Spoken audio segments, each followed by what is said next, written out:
안녕하세요. 저는 평강교육교회에서 평강교육교회에서 전도사로 일을 하고 있는 이영수라고 합니다. 제가 담당하고 있는 기관은 35세부터 39세에 해당하는 청장년들, 주로 가정을 많이 이루고 있고 아이를 낳아서 키우고 있는 그런 청장년들이 모여있는 곳인데요. 거기서 시험을 하고 있고, 그 다음에 또 우리 평강제일교회 오와 보셨으면은 책을 좀 보셨을 텐데, 그래서 구속사 시리즈를 어린이 공과로 만들어서 이제 판매가 되고 있는 것을 보신 분들도 계실 거예요. 근데 그 책을 만들고 있는 그런 역할을 하고 있습니다. 그래서 1권부터 9권까지 구속사 시리즈를 어린이 공과로 만들어서 그림 자료를 통해서 우리 아이들이, 아주 영유치 아이들도 그것을 알 수 있게, 또 그거를 영상으로, 그림으로 이렇게 보여줄 수 있게 동영상으로 만들어서 이제 아이들이 읽을 수 없고 말을 잘 알아들을 수 없기 때문에 그것을 애니메이션 보는 것처럼 이렇게 볼 수 있게도 만들어 놓았습니다. 그리고 초등학생들, 저고학년 하나님 말씀을 쉽게 또 재미있게 들을 수 있도록 그렇게 하는 일들을 하고 있습니다. 오늘은 우리 인천 구속사 아카데미 귀하신 우리 목회자님들 앞에 사무엘 선지자의 생애를 통한 구속 경륜이라는 말씀의 제목으로 함께 은혜를 나누고자 합니다. 사무엘 선지자는 그 선지자 자체로 기록된 내용이 출생과 관련한 것 외에는 없습니다. 사무엘 선지자 자체로 기록한 것은 출생과 관련한 것 외에는 없는데, 주로 엘리 제사장과 관련해서 사무엘이 기록되어 있고, 또 사울 왕에 관련해서 사무엘의 역할이 기록되어 있었고, 또 마지막에 다윗과 관련해서 사무엘의 역할이 기록되어 있습니다. 그래서 우리가 사무엘의 생애를 공부한다라고 했을 때는 엘리, 사울, 다윗의 생애도 다 함께 공부를 해야 되는 거기 때문에 내용이 상당히 방대할 수밖에 없습니다. 그러나 이 시간에는 사무엘 선지자를 중점적으로만 보기 때문에 각각 연결되어 있는 엘리나 사울 왕이나 다윗의 그런 역사에 대해서는 많은 부분을 생략해서 진행을 하도록 하겠습니다. 먼저 교환을 보시면 사무엘의 이름의 뜻은 하나님께서 들으신 바 됨이라는 뜻을 가지고 있죠. 왜냐하면 사무엘상 1장을 보시면은 한나가 자식이 없는 거를 굉장히 속상해하죠. 그래서 그것을 가지고 하나님 앞에 나와서 끊임없이 기도하고 있는 그런 모습을 보여주고 있습니다. 그래서 사무엘상 1장 27절을 보시면은 이 아이를 위하여 내가 기도하였더니 여호와께서 나의 구하여 기도한 바를 허락하신지라, 이런 한나의, 사무엘의 엄마 한나의 고백을 여기서 들을 수가 있죠. 그래서 사무엘이라는 이름 자체가 하나님께서 들으신 바 됨. 그래서 그 부모들을 보시면은 부치는 엘가나, 그리고 모치는 한나가 되겠죠. 사무엘상 1장 19절도 보시면은 같은 기록이 있습니다. 엘가나가 그 아내 한나와 동침함에 여호와께서 그를 생각하신지라. 그래서 하나님이 생각해 주심으로 인해서 사무엘이 잉태가 되었죠. 근데 여기 생각한지라라고 할 때 이 생각하다는 히브리어 자카르라고 합니다. 자카르 다 아시죠? 신명기 32장 7절에 옛날을 기억하라 했을 때 자카르가 바로 그 기억하다라는 것인데, 하나님이 기억해 주신 거고 또 다른 뜻이 하나가 더 있는데 마음에 품다라는 뜻을 가지고 있습니다. 마음에 품다. 그러니까 한나의 기도를 하나님이 마음속에 품으시고 그 다음에 그것을 기억하시고 그리고 사무엘을 잉태하게 만드신 거죠. 이렇게 하나님이 생각해 주셔서 태어난 인물이 성경에 한 분 더 있죠. 요셉. 창세기 30장 22절부터 24절 말씀을 보시면 하나님이 라헬을 생각하셔서 이제 요셉을 주고 계시는 것을 기록을 하고 있습니다. 그래서 부친 엘가나, 모친 한나의 기도 속에 하나님 그 기도를 마음에 담으시고 그것을 통해서 사무엘이라는 열매를 주셨습니다. 사무엘의 생애 기간을 추정을 하다 보면은 약 117세를 형수했다라는 것을 우리가 추정을 할 수 있어요. 정확하게 성경이 기록된 거가 아니기 때문에 추정이라고 말씀을 드리는데, 이거는 어떻게 추정을 하냐면 그 아벡 전투가 있었을 때가 주전 1102년이었잖아요. 1102년 그때 사무엘이 선지자로 세우심을 입었다라는 기록이 있습니다.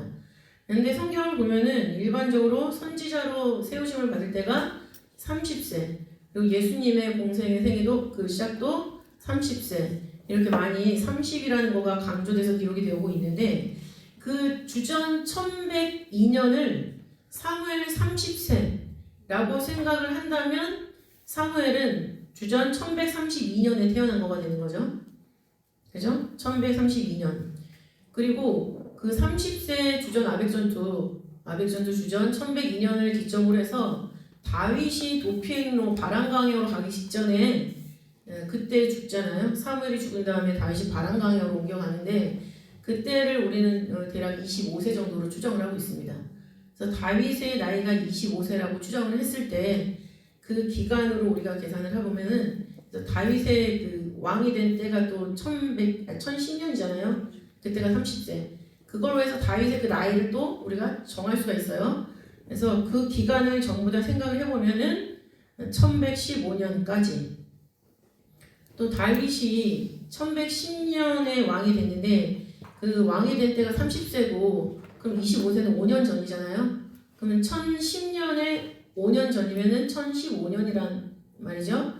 그래서 사무엘이 주전 1132년에 태어나서 약 1015년에 죽었다라고 생각을 한다면 사무엘의 생애는 총 117년이 된다. 이것을 우리는 추정할 수가 있습니다.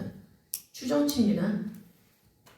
그러면 성경에 기록된 사무엘 선지자의 생애, 그 서사를 사실 있는 대로 한번 찾아보게 되면은 출생에 대한 거는 1장에 나와 있지요. 1장에 나와 있는데 그 이후에 하나님한테 바쳐진 것이 사무엘상 1장 24절에 기록되어 있습니다. 사무엘상 1장 24절을 보면은 젖을 뗀 후에 그를 데리고 올라갈세. 그래서 한나가 하나님 앞에 사무엘 나에게 아이를 주시면 아이를 하나님께 바치겠습니다 라고 말씀을 드렸는데 그 약속을 지키고 있는 한나의 모습을 볼 수가 있죠. 근데 젖을 떼다 했을 때 그 젖을 떼는 것은 원어로 봤을 때 가말이라고 합니다. 근데 가말이라는 건 뭐냐면 노력에 의하여 원숙하게 하다라는 뜻이 있어요. 노력에 의하여 원숙하게 하다. 그러니까 한나가 사무엘을 빨리 젖을 떼고 하나님한테 바치기 위해서 노력을 했다는 얘기예요. 그러니까 서원을 지키기 위해서 적극적으로 노력하는 모친 한나의 신앙을 볼 수가 있죠. 그래서 그렇게 바쳐지고 28절을 보시면은 이제 한나를 바치는 모습. 그래서 사무엘이 그 바쳐진 성전에서 여호와께 경배하니라 이런 말씀을 기록을 하고 있습니다. 그러면서 이제 세마포 에봇을 입고 하나님 앞에 섬기는 사무엘의 모습이 기록되어 있죠. 근데 2장의 기록과 3장의 기록을 보면은 엘리 제사장의 아들과 사무엘이 교차적으로 성경에 기록되어 있는 것을 볼 수가 있습니다. 사무엘상을 다 보시면은 일단 사무엘상 1장 24절부터 28절 그리고 2장 11절을 보면은 이제 젖을 뗀 후에 사무엘이 바쳐지는 내용이 기록되면서 그 이후에 바로 엘리 제사장의 두 아들에 대한 기록이 나타나고 있어요. 사무엘상 2장 12절부터 17절에 그 기록을 하고 있죠. 엘리의 두 아들은 불량자라고 서술하고 있습니다. 불량자, 홈리와 비나스인데 그 불량자의 히브리어는 베리야알이에요. 베리야알. 베리, 실패, 파괴라는 뜻의 베리라는 단어와 그 다음에 유용하다, 올라가다 라는 뜻의 야알 두 단어가 합성돼서 베리야알인데 올라가는 거가 실패되었고 하나님 앞에 유용하게 사용되는데 실패한 그런 모습을 베리야알이라는 단어로 표현을 하고 있습니다. 그런데 이것을 신약에서는 벨리알이라고 사용을 해요. 벨리알 다 알고 계시죠?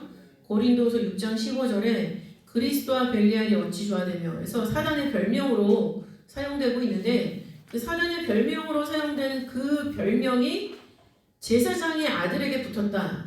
이것은 굉장히 폐역했던 그 아들들의 모습을 볼 수가 있죠. 아들들의 폐역을 보시면 일단 하나님을 알지 않았다 기록하고 있습니다. 알지 않았다. 몰라서 모르는 게 아니라 알고도 안 믿었다는 얘기예요. 그리고 하나님의 제사를 멸시했죠. 생명되는 피째 고기를 먹지 말라 했는데 가서 자기 마음대로 날 것을 좋아하기 때문에 날 거를 먼저 건져 먹거나 그런 행동들을 했습니다. 그래서 하나님의 예배를 멸시하는 그런 행동들을 했죠. 그리고 나서 이런 기록이 끝나자마자 이제 사무엘상 2장 18절에서 사무엘이 어렸을 때 세마포 에봇을 입고 여호와 앞에 섬겼더라 이 말씀이 기록되어 있는 거예요. 그래서 갖고 계신 교환에서 괄호 1번 그 전에 홈리와 비나스에 대한 기록이 있었다는 것을 알 수가 있고 그 다음에 2장 18절 이후에 보면은 또다시 이제 그 두 아들을 권면하는 엘리의 모습이 사무엘상 2장 22절부터 24절에 나타나 있습니다. 그러나 25절을 보면은 그 엘리의 권면을 듣지 않았기 때문에 하나님이 그 두 아들을 죽이기로 작정을 하시죠. 작정을 하는 모습이 나타나 있고 그 뒤 이어서 이제 하나님과 사람들에게 은총을 더욱 받는 사무엘의 모습이 기록되어 있는 거예요. 사무엘상 2장 26절 아이 사무엘이 점점 자라매 여호와와 사람들에게 은총을 더욱 받더라 이 말씀이 기록되어 있는데 점점 자란다 라는 말씀이 있죠.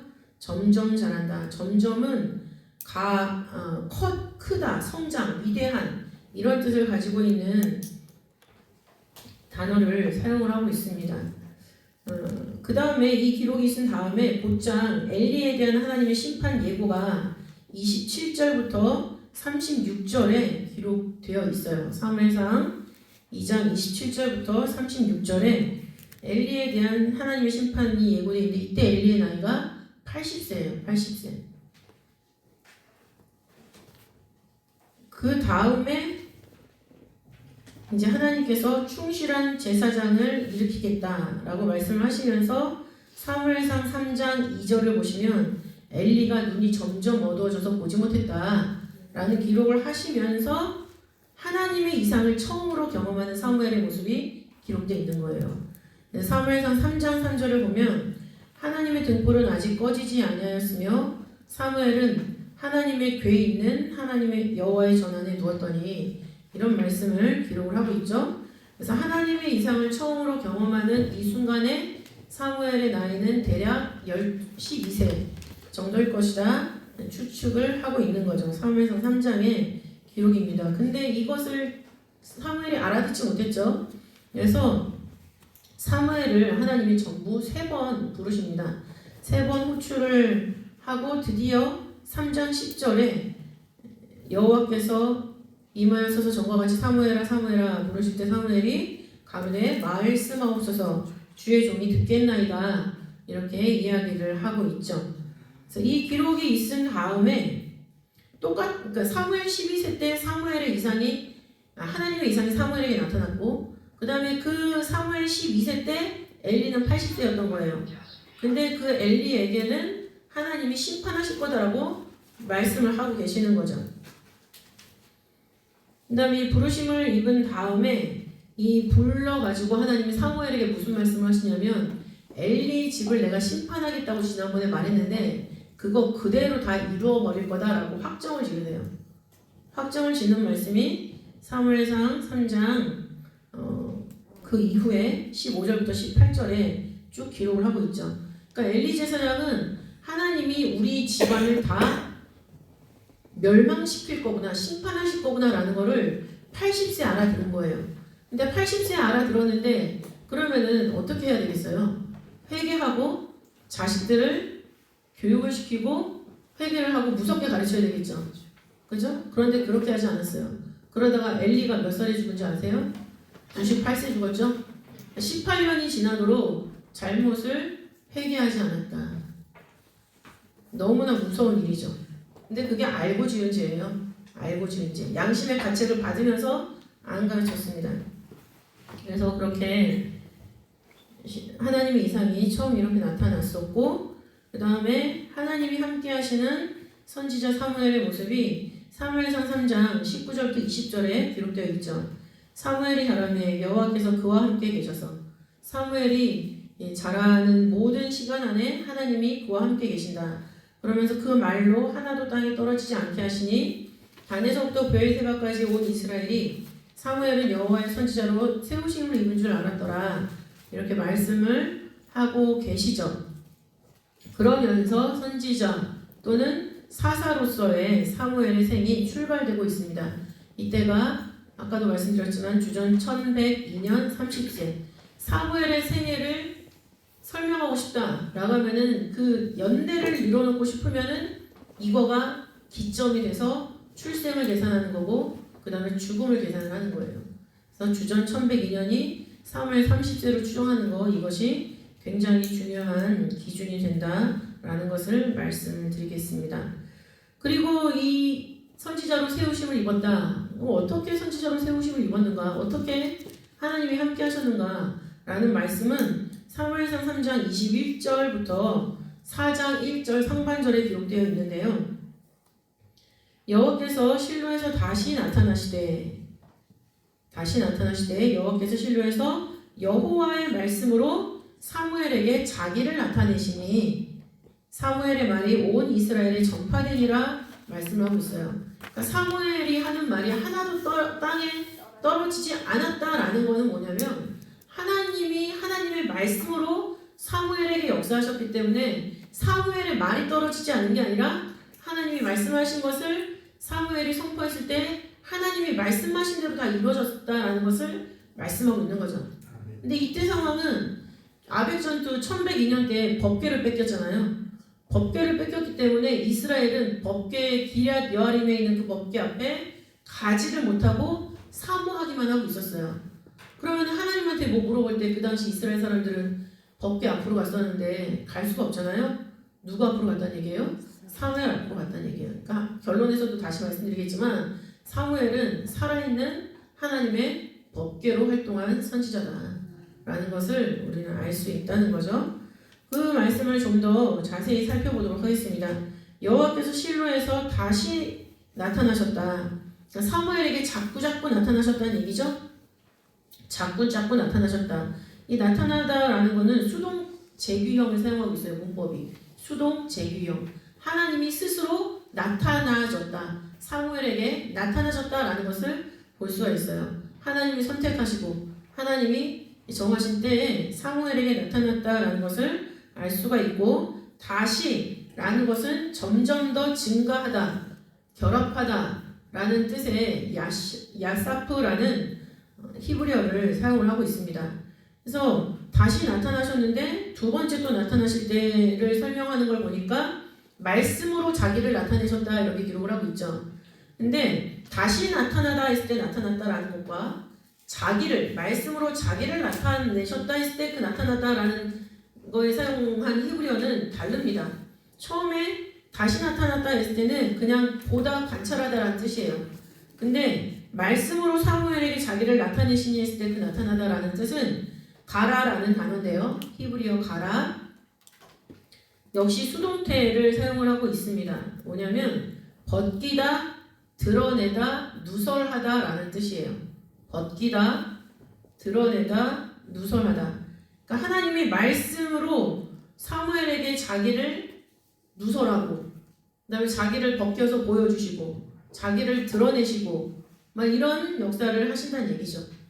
그래서 가라라는 것은 하나님의 말씀을 사무엘에게 비유나 상징으로 알아듣기 어렵게 그렇게 하신 게 아니라 아주 원초적인 그 모습 그대로 말씀을 직설적으로 사무엘에게 드러내시고, 사무엘은 그 말씀을 고지고대로 받아서 토시 하나 빠뜨리지 않고 이스라엘 백성들한테 가르치고 이스라엘을 이끌어 나갔다는 것을 알 수가 있습니다. 이 가라라는 단어가 사용된 용례를 보면은 창세기 35장 7절에 야곱이 도망가잖아요. 도망가는 야곱에게 하나님이 나타나셨어요. 그 나타나다라는 단어도 뭡니까? 가라라는 단어를 쓰고 있죠. 그리고 우리 다 아시는 말씀 아모스 3장 7절을 보시면 주 여호와께서는 자기의 비밀을 그종 선지자에게 보이지 아니하시고는 결코 행하심이 없다 말씀했을 때 보이다라는 것도 가라. 그러니까 하나님이 하나님의 비밀을 하나님의 사람에게 나타내지 않고서는 행하지 않으신다는 얘기예요. 근데 사무엘 때는 하나님이 사무엘에게 자신의 계획을 다 말씀해 주시고 사무엘을 통해서 진행을 하셨다는 얘기죠. 욥기 36장 10절 그들의 귀를 열어 교훈을 듣게 하시며 했을 때 귀를 열다 했을 때 그 열다라는 단어도 가라입니다. 가라. 우리의 귀를 열고 인치시듯 말씀하시는 하나님, 그거를 사용해서 우리가 기도를 많이 하잖아요. 그 열다라는 단어도 하나님의 비밀을 알기 원하는 그런 기도라는 거죠. 그리고 시편 119편 18절을 보시면, 시편 119편 18절 보시면, 내 눈을 열어서 주의 법에 기이한 것을 보게 하소서, 이 기도를 하고 있는데, 그 열다라는 것도 가라입니다. 가라. 그래서 하나님이 사무엘에게 말씀으로 나타나셨다. 이것은 하나님의 말씀을 가감없이 100% 순도로 딱 보여주시고 사무엘을 통해서 하나님의 역사를 진행하셨다. 그야말로 법궤를 간직하고, 그 말씀을 간직하고 있는 법궤의 역할, 그 역할 자체인 것을 우리는 여기서 생각을 해볼 수가 있는 거죠. 그래서 사사 또는 선지자로서 사무엘이 이제 출발하는 이때에 하나님이 말씀으로 그렇게 하게 만드셨다는 것을 알 수 있습니다. 그러면서 3장과 4장 사이는 약 18년이 흘러가는 거죠. 왜냐하면 4장에서 아벡 전투가 있거든요. 아벡 전투. 그래서 이제 아벡 전투에서 홈리와 비냐스가 죽죠. 또 하나님의 법궤로 빼앗기고, 그 다음에 엘리는 어떻게 했어요? 의자에 앉아 있다가 그 소식을 듣고, 그죠? 성경에서 넘어져 죽었다 이렇게 얘기 안 했어요. 자빠져 죽었다라고 얘기했어요. 그죠? 그 다음에 이제 미스바 전투에서 승리한 사무엘의 모습이 나타나는데, 미스바 전투는 역사적으로 주전 1082년에 있었다, 이것을 우리는 알 수 있습니다. 근데 1082년이면은 1102년이 사무엘 30세였기 때문에 그로부터 20년이 흐른 후가 1082년이죠. 네, 그래서 사무엘 50세 때 일이에요. 미스바 전투는 사무엘 50세 때에 있었던 일이다. 이것은 사무엘상 7장에 기록되어 있거든요. 거기 5장부터 7장이라고 아마 교환해 줬을 텐데 7장의 기록이 미스바 전투의 기록이에요. 근데 7장을 보면은 우상 숭배 했던 그 모든 우상들을 제거하면서 시작을 해요. 제거하는 거가 3절과 4절에 있고요. 제거한 다음에 이스라엘 백성들이 미스바에 모여서 회개 운동이 일어납니다. 회개 운동. 그래서 미스바 전투를 승리했다라고 알고 있는데, 왜 승리할 수 있었는가? 왜 승리할 수 있었는가라는 것은 사무엘이 정확하게 말씀을 가르쳤기 때문에 이스라엘 백성들이 그 안에서 우상을 다 제거하고, 또 자신들이 하나님을 떠나서 우상 숭배를 했던 것을 회개한 터가 있다는 거예요. 그리고 항상 블레셋과의 분쟁 속에 있었기 때문에 전쟁의 두려움이 이들에게 있었죠. 그러니까 그 전쟁을 앞두고 이스라엘 백성들이 사무엘에게 얘기하는 게 있어요. 우리는 사무엘이 나중 그 후에 사울에게 나는 너희를 위해서 기도 쉬는 죄를 범치 않았다, 이 말하는 거를 아시잖아요. 근데 왜 사무엘이 왜 그런 표현을 썼을까? 저는 그거가 좀 항상 궁금했었는데, 이번에 여기 인천 오려고 이 말씀을 다시 한번 준비하는 과정 속에서 그 구절이 딱 보이더라고요. 이 미스바 전투에서 전투하기 전에 백성들의 요구였어요. 우리를 위해서 쉬지 말고 기도해달라는 게 백성들의 요구였다는 거죠. 사무엘상 7장 8절을 보시면, 사무엘에게 이르되 당신은 우리를 위하여 우리 하나님 여호와께 쉬지 말고 부르짖어 우리를 블레셋 사람의 손에서 구원하시게 하소서. 그 백성들의 요구가 있었고, 사무엘은 백성들의 요구를 받고, 이때 그 전에도 그랬지만은 더더군다나 이후로는 기도 쉬는 죄를 범치 않았다라고 말할 정도로 백성을 위해서 기도를 했다는 거죠. 그런데 정작 기도를 요구했던 백성과 사울 왕은 하나님을 배신하는 그런 일을 했어요. 그렇기 때문에 이 미스바 전투 때 너희들이 우상을 제거하고 회개했던 그때를 기억을 하라. 나는 너희들 요구대로 그때 요구대로 난 쉬지 않고 기도를 하고 있다. 근데 너희들의 모습은 과연 그때와 지금이 같으냐? 라고 항변하고 있는 그런 사무엘의 그런 목소리도 들리는 것만 같았습니다. 그래서 이렇게 온 백성이 우상 숭배하고 회개하고 사무엘은 기도하고 그랬을 때 하나님이 그 기도 소리를 듣고 응답하셨습니다.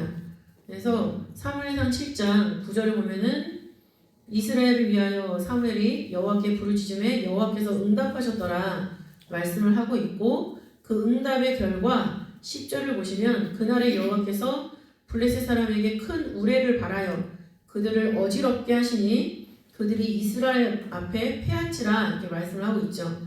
그래서 사람이 싸워서 이기는 거는 좋은 무기, 좋은 전략 이게 있어야지 싸워서 이길 수 있다라는 확신을 갖습니다. 사람은. 그러나 하나님이 싸우시는 방법을 보면은 어떻게 그런 거 갖고 이길 수 있지? 이런 게 되는 거예요. 근데 저도 최근에 어지러움증을 좀 겪고 있지만 어지러우면 설 수가 없잖아요. 막 비틀비틀 거리잖아요. 아무리 전략이 좋고 무기가 좋아도 제대로 조준할 수 없고 제대로 진행이 안 되는 거예요. 그러니까 그래서 어떤 성도님들이 저한테 왜 이렇게 어지럽냐 했을 때 제 살갑기는 제가 주장하는 게 아니라서 나는 모르겠다. 이상이 없다고는 하니까 모르겠다 했더니 이제 그 성도님도 웃고 마셨는데 어쨌든 하나님께서는 우리를 창조하셨잖아요. 창조하신 하나님이 우리를 하나님의 방법대로 그 창조의 질서를 무너뜨리시면 우리가 무너지는 거잖아요. 그래서 그런 방법으로 지금 이스라엘을 구원하시는 하나님의 위엄을 보여주고 계시는 거죠. 그래서 사무엘은 단에서부터 브엘세바까지 아까 기도에도 말씀해 주셨지만 모든 곳에서 이스라엘을 다스렸다는 기록이 사무엘상 7장 15절부터 17절에 기록하고 있습니다. 본거지는 라마에 있었죠. 라마에 있으면서 베델과 길갈과 미스바로 돌아다니면서 그 모든 곳에서 이스라엘을 다스렸고 그리고 다시 라마로 돌아왔다. 라마의 집이 있었죠. 거기서도 이스라엘을 다스렸고 그래서 이스라엘의 이 당시의 선지자가 누구냐? 그러면은 사무엘 한 사람밖에 없는 거예요. 사무엘 한 사람. 그런데 왕을 요구하기 시작했습니다. 백성들이 갑자기 왕을 요구하기 시작했어요. 그래서 왕정 시대가 시작되기 전에 무슨 일이 있었는지 그 말이 나올 때부터 왕이 세워질 때까지 그 기록이 사무엘상 8장부터 12장에 기록되어 있어요. 8장부터 12장에 기록되어 있는데 이스라엘 장로들이 사무엘에게 쫓아가서 얘기를 했습니다.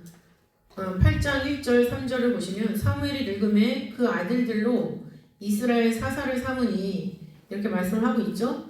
사무엘이 늙음에 라고 시작을 하고 있기 때문에 이제는 사무엘이 일을 접고 아들들에게 모든 것을 다 위임했는가 라고 생각할 수 있는데요. 절대 그렇지 않습니다. 사무엘은 죽는 날까지 이스라엘 전체를 다스리는 선지자였어요. 하나님의 대행자.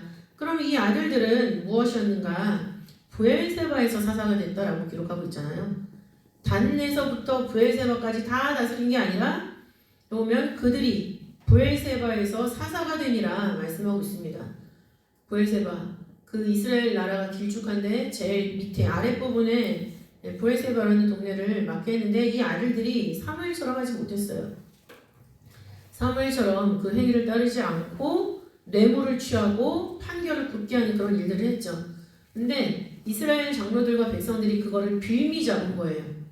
그걸 빌미 잡아서 우리에게 왕을 달라.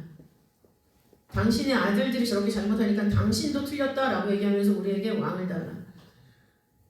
그런 엄청난 주장을 하고 있는 것이 4절부터 5절에 있습니다. 당신은 늙고 당신의 아들들은 당신의 행위를 따르지 아니하니 열방과 같이 우리에게 왕을 세워 우리를 다스리게 하소서 얘기를 합니다.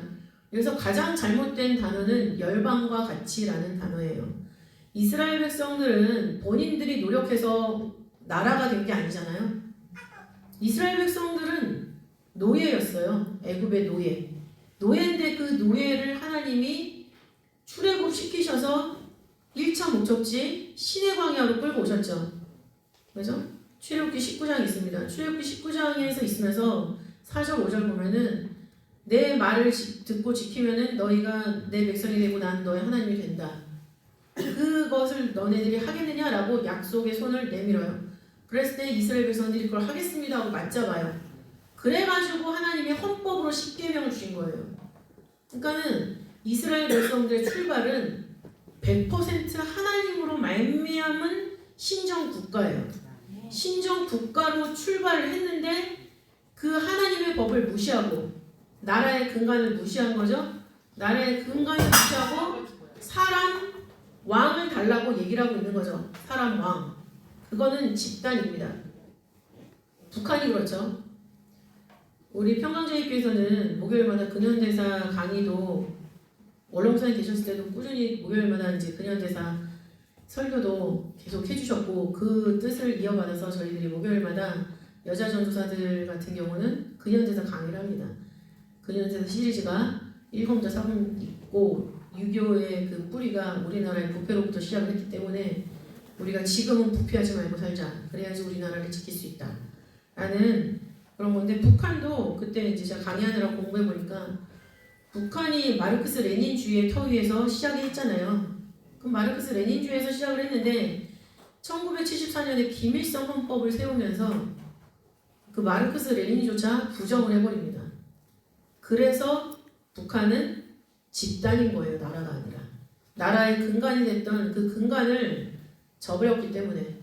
근데 그 모습이 지금 이스라엘에게 나타나고 있는 거죠. 하나님의 말씀의 법 위에 하나님의 주권으로 성립된 나라인데 그거 다 필요 없고 그냥 열방 나라들처럼 왕을 달라라고 얘기를 하고 있어요. 불법 집단이 되겠다라는 얘기죠. 얼마나 하나님이 듣고 기가 막혔을까요? 또 그 하나님의 대행자로 일했던 사무엘은 또 얼마나 실제로 보니까 진짜 괴로웠을까요? 그래서 그 요구를 받고 이제 사울 왕에게 기름을 붓는 하나님의 허락을 받아서 하나님의 인도하심을 따라서 사울 왕에게 기름을 붓고 있는 사무엘의 모습이 보여집니다. 그 이후에는 일단 다윗에게 기름 부었던 그 현장, 다윗에게 기름을 부었습니다. 107세에 기름을 부었다. 그래서 사무엘상 16장 13절에 보면은 사무엘이 기름불을 취하여 그 형제 중에서 그에게 부었더니 이날 이후로 다윗이 여호와의 신에 크게 감동되니라. 사무엘이 떠나서 라마로 가니라. 이렇게 말씀을 하고 있습니다. 그리고 이제 아까 말씀드렸던 것처럼 117세에 죽었을 것이다. 그 죽음이 사무엘상 25장 1절에 기록을 하고 있죠. 그래서 사무엘이 사사로 일한 기간만 따지면은 아벡 전투 이후부터라고 생각했을 때 주전 1102년부터 1050년까지 52년간 사사로 활동을 했고 그 다음에 1050년이라고 말씀드린 이유는 뭘까요? 그때 사울이 왕이 됐기 때문에 그래서 사사시대와 왕정시대를 연결하는 그런 역할을 했고 그래서 구속사적으로 아벡 전투 때나 그리고 왕정시대가 시작될 때나 하나님의 말씀의 고리 역할을 감당했습니다.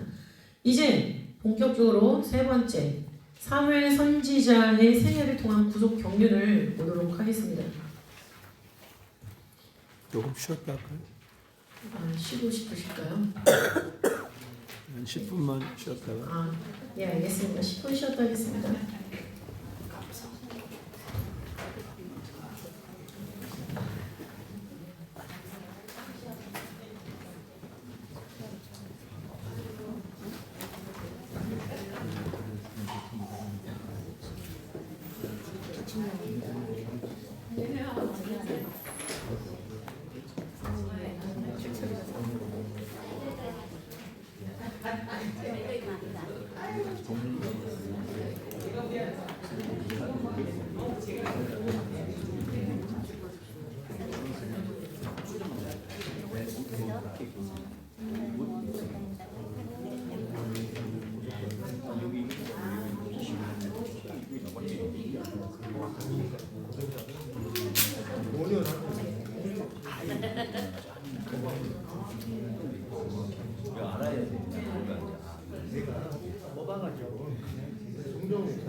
아니 여기는 이걸 알아야지 어디 정도 있겠다. 지금 달라요. 그래서 뭐 책이 계속 설명하는데 그거 찾아보니까 안 나오겠지 않아. 이 시간에 그게 안 나오니까. 계산하는 거. 그래서 어디가 있지? 이성만 몰라. 이거 있어. 이거는 기준으로 봐서 어디 있어?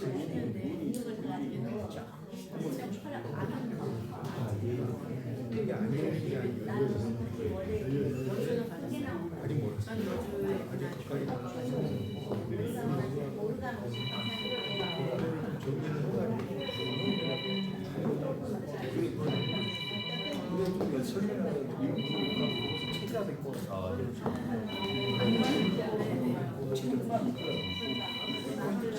이걸로 그것이 정리가 안 돼.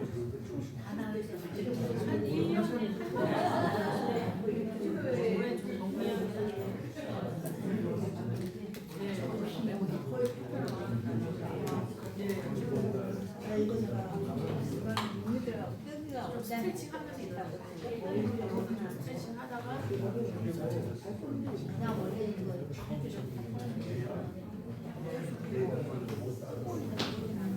이바지 지금 원래 떠나는 하나님 살려주셔서 내가 원래 배는 좀할줄 알았는데 근데 그 바지 엉덩이나 그 엉덩이나 엉덩이가 없잖아. 그냥 긁었으면 몰라고 다른 데에 긁었으면 잘했어. 아니 허리 그냥 안 나가게.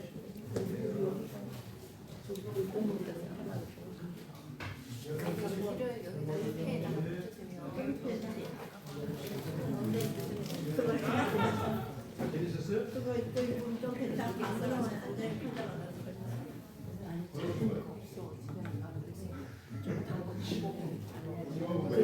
그 밤에 다 먹고 오래 안 먹으니까 그래서 나도 냉장고 나 이거 새로 샀어. 냉동에 넣어놓고서 뭐 꺼내서 먹는데 기억을 안 하면 그냥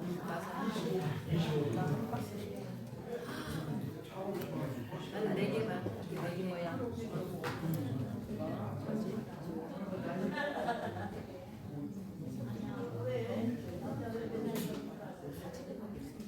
그것이 얘네. 계피살까? 아 전달 같이 쓰려고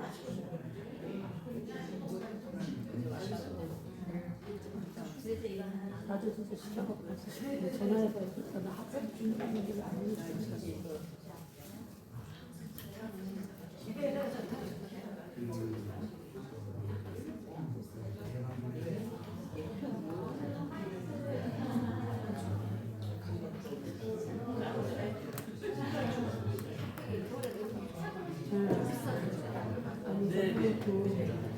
이렇게 무료로 주는 데 있거든요. 이거 시중하는 게 아니네. 먹어야 돼.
패딩 입었는데 나 이거 있어.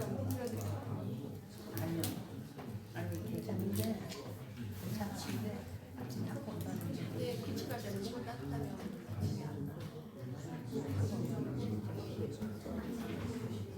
정식되고 나오면 좋은데 안 나와. 목소리 너무 폐가 약간 안녕하세요. 무더워졌습니까? 네, 맞아요.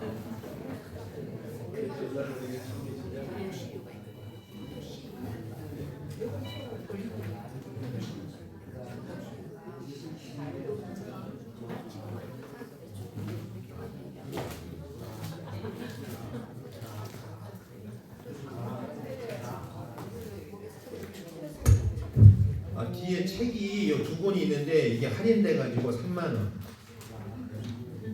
뒤에 있어요. 그러니까 3만 원이니까 지금 사실 분도 사시고 그 OT 가시는 분 여기 계신 분들은 지금 뒤에 명단을 빨리 써주세요. 네, 다음 주 15, 16 가시는 분들 네, 회비는 아주 저렴하고 싸게 2만 원. 코어는 맞습니다.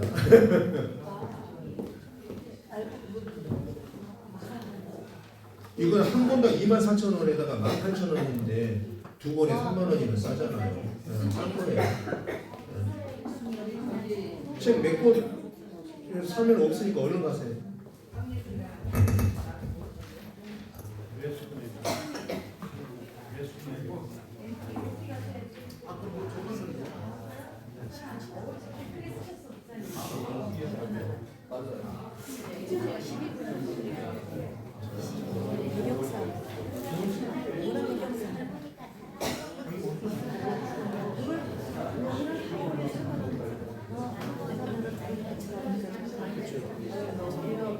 한 권이 24,000원, 또 한 권이 18,000원이니까 돈이 얼마야? 3만 원, 4만 원. 돈이 넘는 거잖아. 4만 6천 원. 24,000원, 18,000원. 4만 6천 원이잖아. 3만 원, 2천 원이.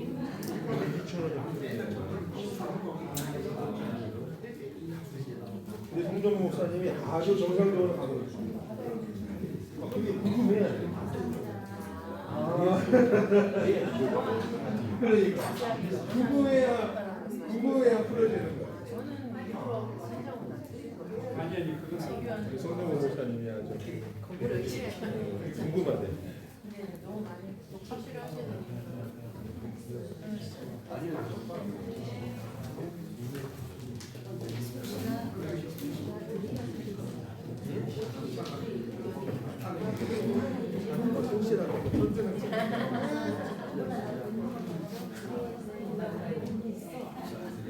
다에 대해서 좀 궁금해서 나올 게 없잖아.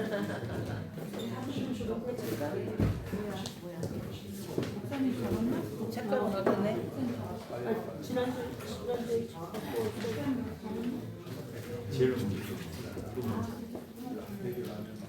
목사님 이리 와.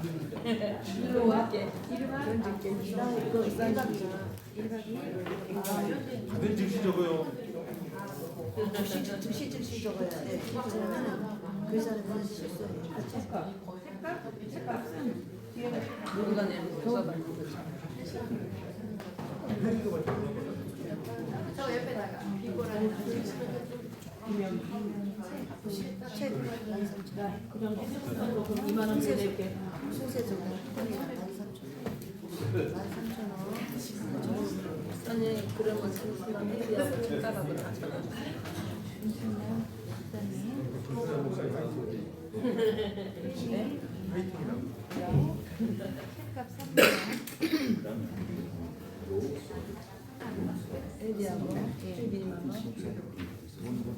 네? 요수학? 이거 우리 OT 1박 2일 요수학은 아니죠. 2분 남았습니다. 2분 남았으니까 다른 일을 다 정리를 해주세요. 그리고 강의 끝나면 이따 광고 말씀드리겠습니다.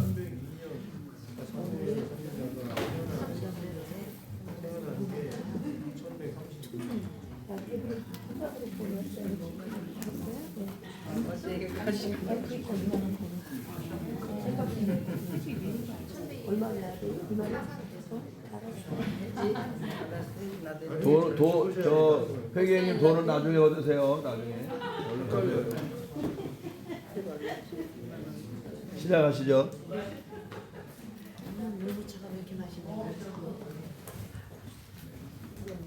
예, 시작하겠습니다. 사무엘 선지자의 생애를 통한 구속 경륜을 보도록 하겠습니다.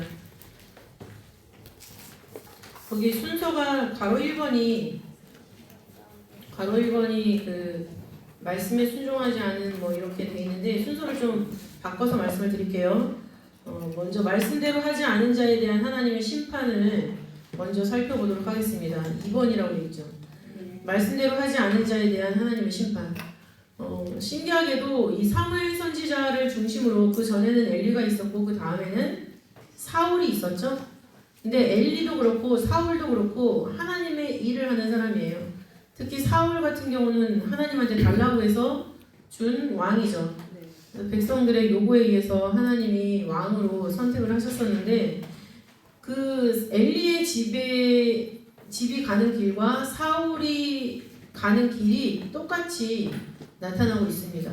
하나님의 경고를 받았음에도 불구하고 그걸 고치지 않는, 그러나 그 명예의 자리는 계속 유지하고 싶은 그런 마음이 엘리 제사장에게도 나타났고 사울 왕에게도 나타나는데 그 흔적을 한번 살펴보면은 하나님이 그거에 대해서 분명한 심판을 하신다라는 그것을 우리가 깨달을 수가 있겠는데요.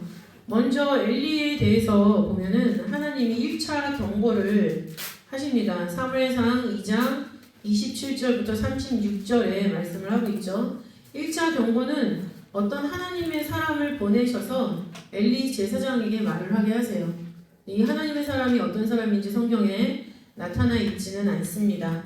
근데 이 엘리의 문제를 두 가지로 말씀을 하고 있죠. 첫 번째는 사무엘상 2장 29절을 보시면 너희는 어찌하여 내가 나의 처소에서 행한 나의 재물과 예물을 밟으며 내 아들을 나보다 더 중히 여기느냐 이런 말씀을 하세요.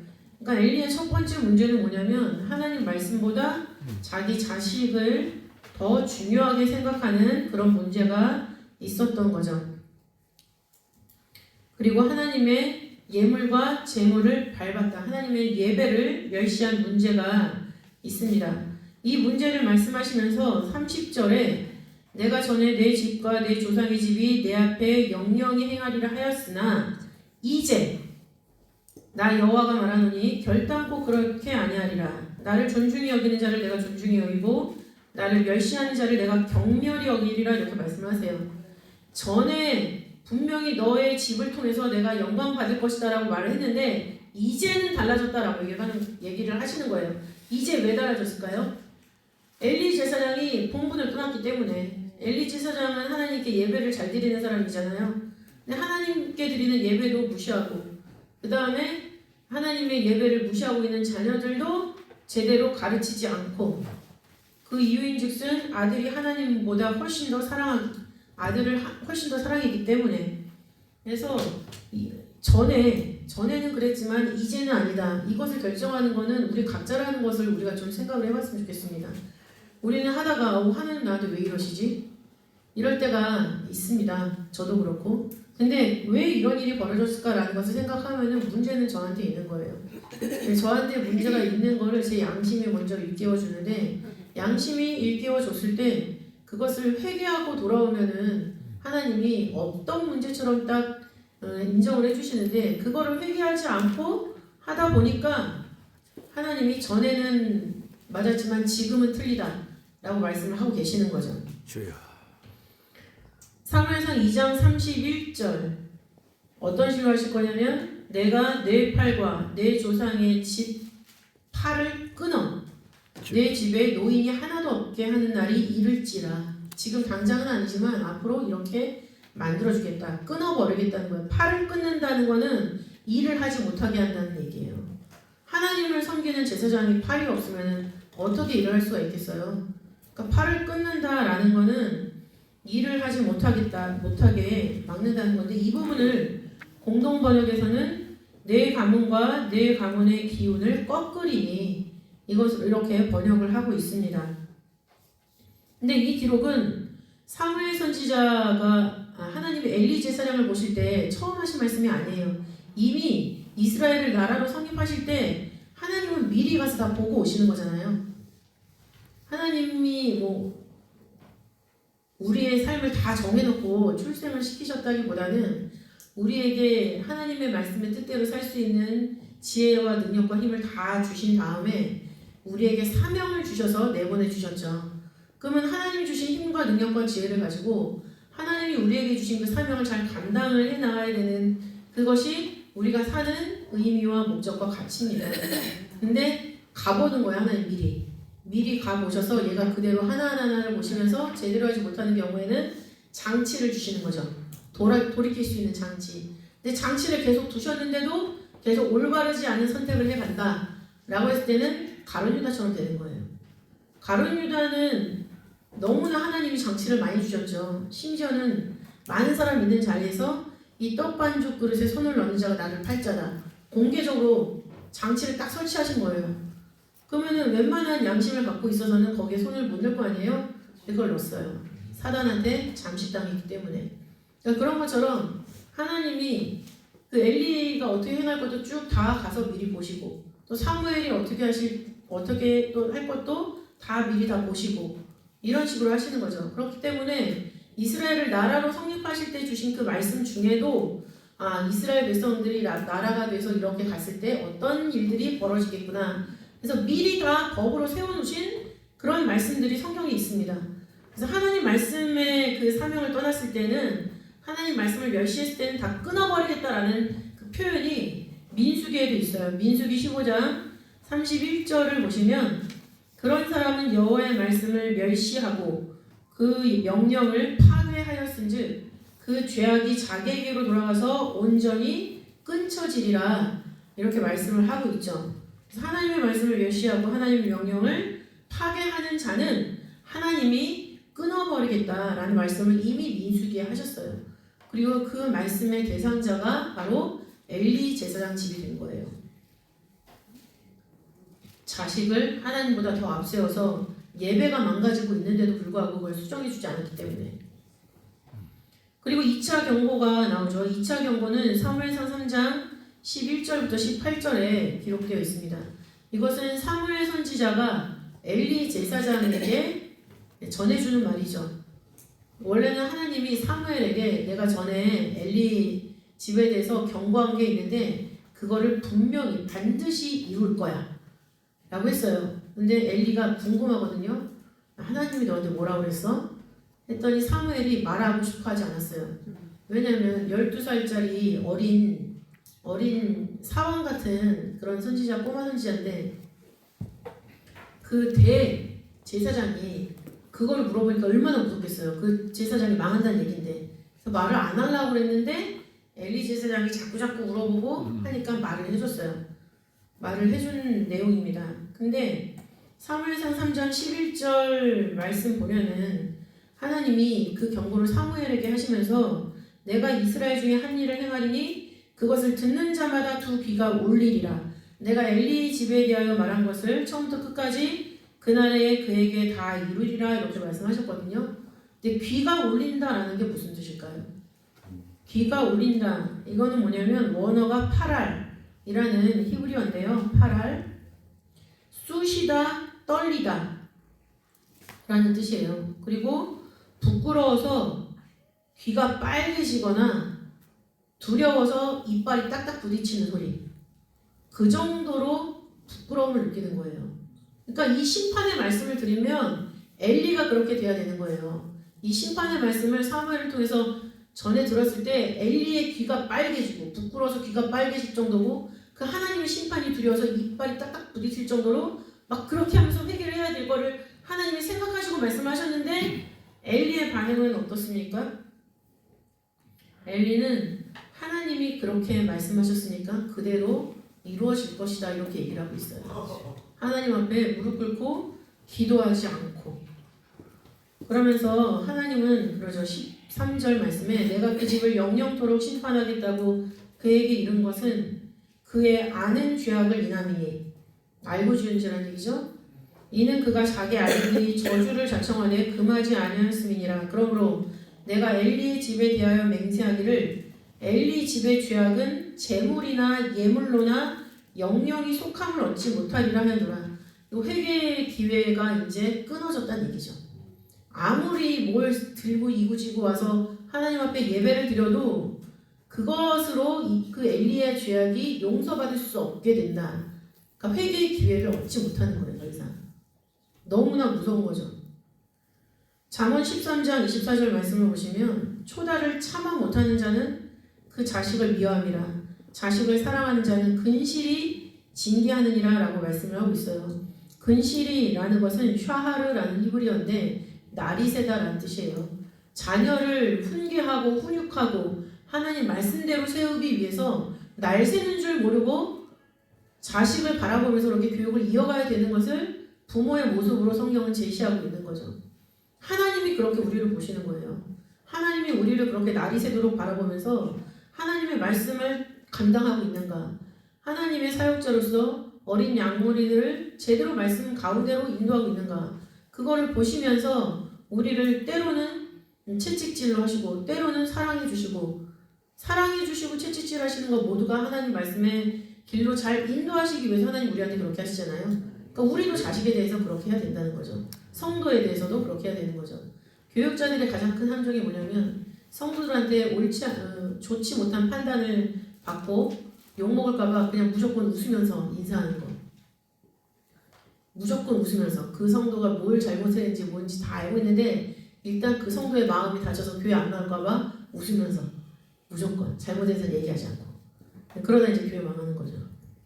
근데 성경은 그렇게 하지 말라고 얘기를 하고 있습니다. 엘리를 통해서도 우리에게 말씀을 해주고 있는 거고 또 히브리서 12장 8절을 보시면 징계는 다 받는 것이거늘 너희에게 없으면 사생자요 참 아들이 아니니라. 내가 잘못을 했는데 나한테 아무 일도 안 일어나요. 불안해하셔야 된다는 얘기죠. 하나님이 나를 버리셨는가? 그런 날마다 자기 자신을 성찰하는 그런 모습이 있어야 되는 것입니다. 그래서 이 말씀이 드디어 성취가 되었습니다. 사무엘상 4장 17절부터 18절 말씀 보시면은 홈리와 비나스는 죽었고 하나님에게는 뺏겼고 그 말씀을 들은 엘리는 자빠져서 목이 부러져서 죽었습니다.